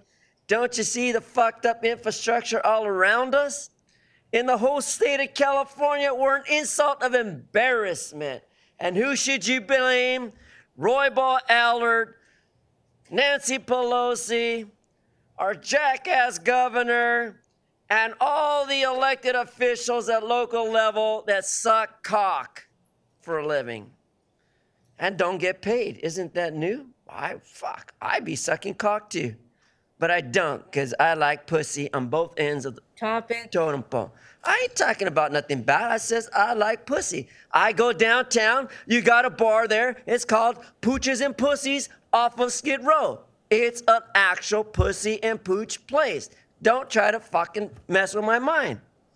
Then as far as the assistant manager there, Mr. John. Address your comments to me, Herman. John Askewy, for the record. I told the assholes in Almani. That's not on topic. That is not on topic, Herman. People at water system improvements. Stay on topic. That's item number 8 and item number 9. Basin cleaning, water system improvement, where John Askewy's gone and made a hassle out of bullshit. So I know what I'm talking about, God damn it. I know what I'm talking about, girl. And you, sir, you need to apologize to Mr. Martinez and all the people you got involved in this fucking crisis, homie. Get your ass together, foo. Then, getting my thoughts back together on item 11, 37 fucking restaurants, and you call it safer at home? No, I call it a lot of fucking money. Fuck your outdoor dining programs. Let us sit in a restaurant like human beings. Let us socialize. If we catch a disease, we catch a germ, and we get fucked up and get a DUI, end up with Chief Milliken in his Maserati, who fucking cares? Good night.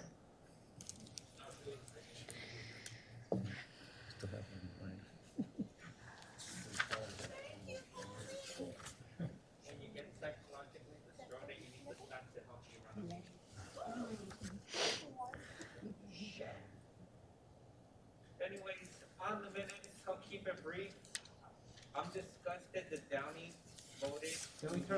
That is not, you need to speak on consent items. On the minutes, I am.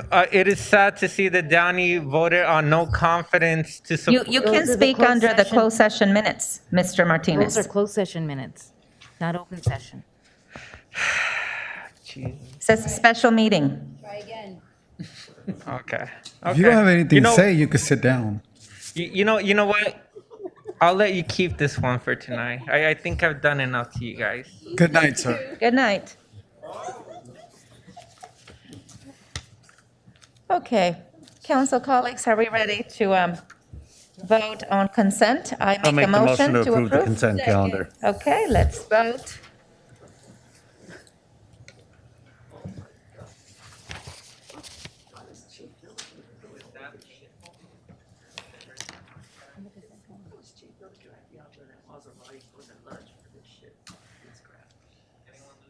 Alicia's not, presentation is not coming up on my screen.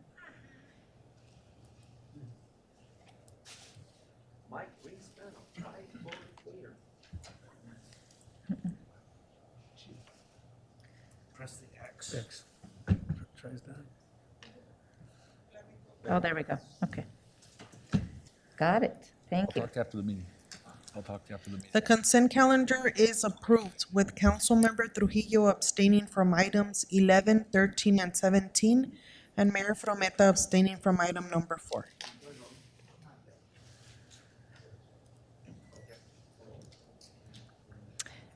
Thank you. Good night.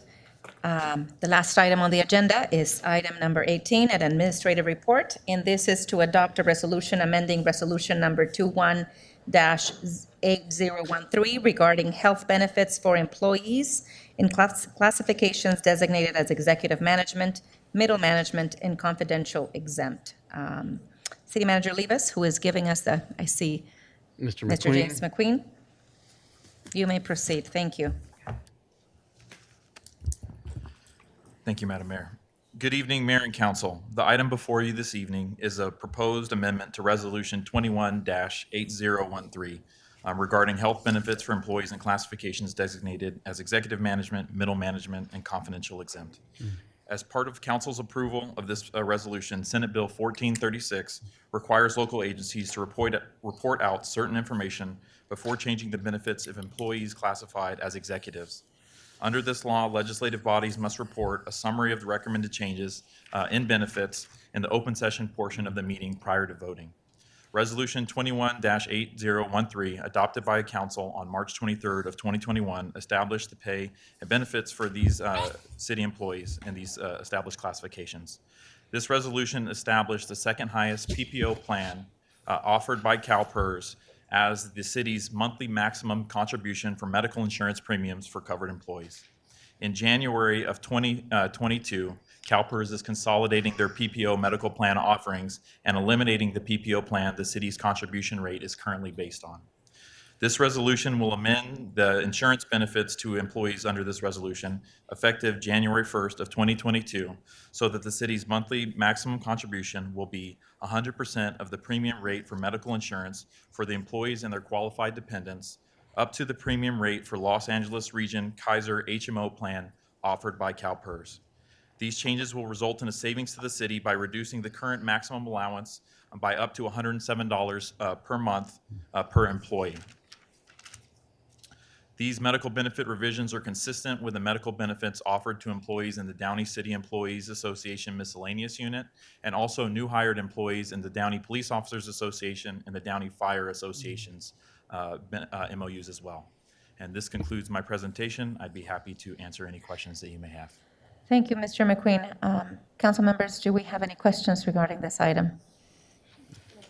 No, I don't have any questions. Thank you for your presentation. I will now open this item for public comment. Please keep your comments to this item and address your comments to me.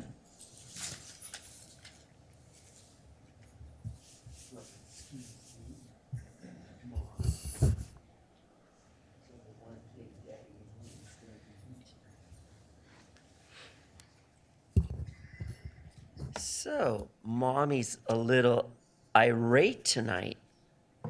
Maybe she should take her medication before we adopt this resolution. Did I hear somebody say something about Mommy? Might be your echo, Mr. Herman. Oh, okay. Maybe Mommy did take her medication.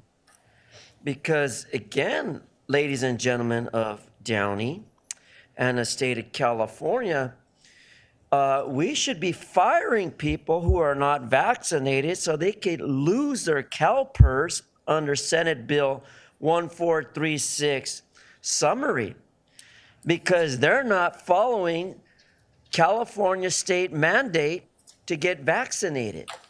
If you're going to push for people to follow the rules for so-called employee classifications under a management, middle management, or confidential exempt my ass, well, you're wrong because regarding health, it's your responsibility to be first and prioritize your vaccination mandate by the governor. So to all governors in the state of California, you should look into this resolution on behalf of Downey 21-8013 regarding health benefits. Maybe you should pass a new law, jackass Cristina Garcia, instead of the tampons, and jump on this one regarding CalPERS. Let's do an audit and investigation whether or not the administrative reports reflects the designated adoption of this resolution. Because again, we're finding out that many of you are more interested in the benefits and not worried about the welfare of everyone that you're supposed to have the benefits come from. That's the reason why Ashton left LAUSD, because he was getting screwed. So he left his CalPERS behind and decided to collect on his retirement, which I don't blame him, because I would do the same fucking thing. Good job, counselor. You moved up a step from teacher to counselor. Now, as far as the benefits for employees, again, I like to reiterate because there's a specific point we're not understanding. And that is fuck CalPERS, fuck Senate bills, especially 1436.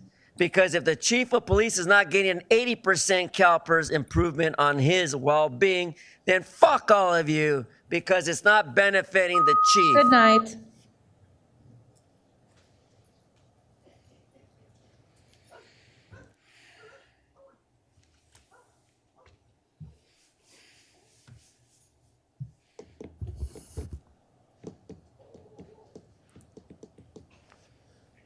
Okay. Mike Greenspan, hopefully we'll be a little bit more civil to each other this round. I hope so. Yeah, thank you. After all, another way to spend the taxpayers' money with this Senate Bill 1436. We're supposed to be saving money. I'm sure you probably aren't going to be saving money by the time it's all done. And maybe this bell or this whistle or this plan, in theory, it might be you'd be saving money, but somehow, well, that doesn't get covered by the plan. This doesn't get covered by the plan. That doesn't. And the next thing you know, you're going to have to buy supplemental this and supplemental that. Just waste. It's only money. I mean, just go call your supervisor, Janice Hahn, and she'll direct you to the nearest money tree, and you could just pick it off the trees because obviously you guys think it grows on trees. Now, it's nice that Sean moved on up from LAUSD to here, benefits issue. Okay. Hey, it all comes out of the same pot, the taxpayers' money. And not everybody has all the property that, that turns the city into a monopoly board. So it's actually beneficial to some people. But I mean, if our city manager is getting $250,000 a year, I'm sure he can pay a little bit out of his pocket versus the rank and file employees or lower level management that can't afford it because they're not getting $250,000 a year. So they have to be like the rest of us. And what can I say? You guys are always finding a way to spend the money. You say that you're in a good fiscal condition. I wonder sometimes because let's go spend more money, waste more money, spend more money, waste more money, and then just gavel it through. And if somebody's critical of our expenditures, tell them they're off topic because after all, you've got your agendas. You don't really give a flying fuck what we think or what we say. You have your agenda. And your agenda is not the people's agenda. It's your agenda and your benefits. And so you're not getting any salaries here, but you're getting a hell of a lot of benefits. And we all know it, probably from your buddies, people that contribute to your campaigns, people who've been supporters of yours who get out the vote for you, and you give them favors back, such as some big ass contract, nice lucrative contract. Hey, when you're talking about things related to health and insurance, just remember, you look at those skyscrapers, it's the insurance companies that on the premiums pay for those skyscrapers with our money. Thank you. Good night, Mike. I make a motion to adopt this resolution. You have to close the public comment. Make a motion to close public comment. And I will now make a motion to adopt this resolution, resolution amending number 21-8013 regarding health benefits for employees in classifications designated as executive management, middle management, and confidential exempt. I'll second that motion. Please vote. Please vote.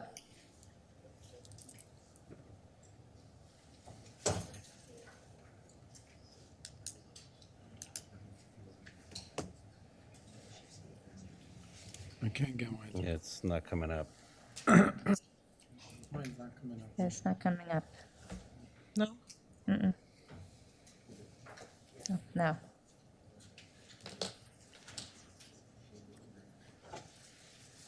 There we go.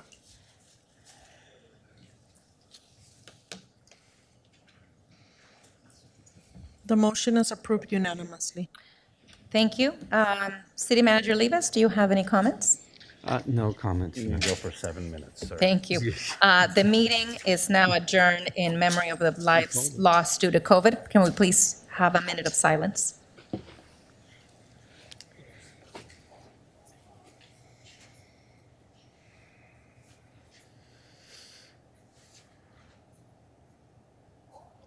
Thank you. The meeting is adjourned.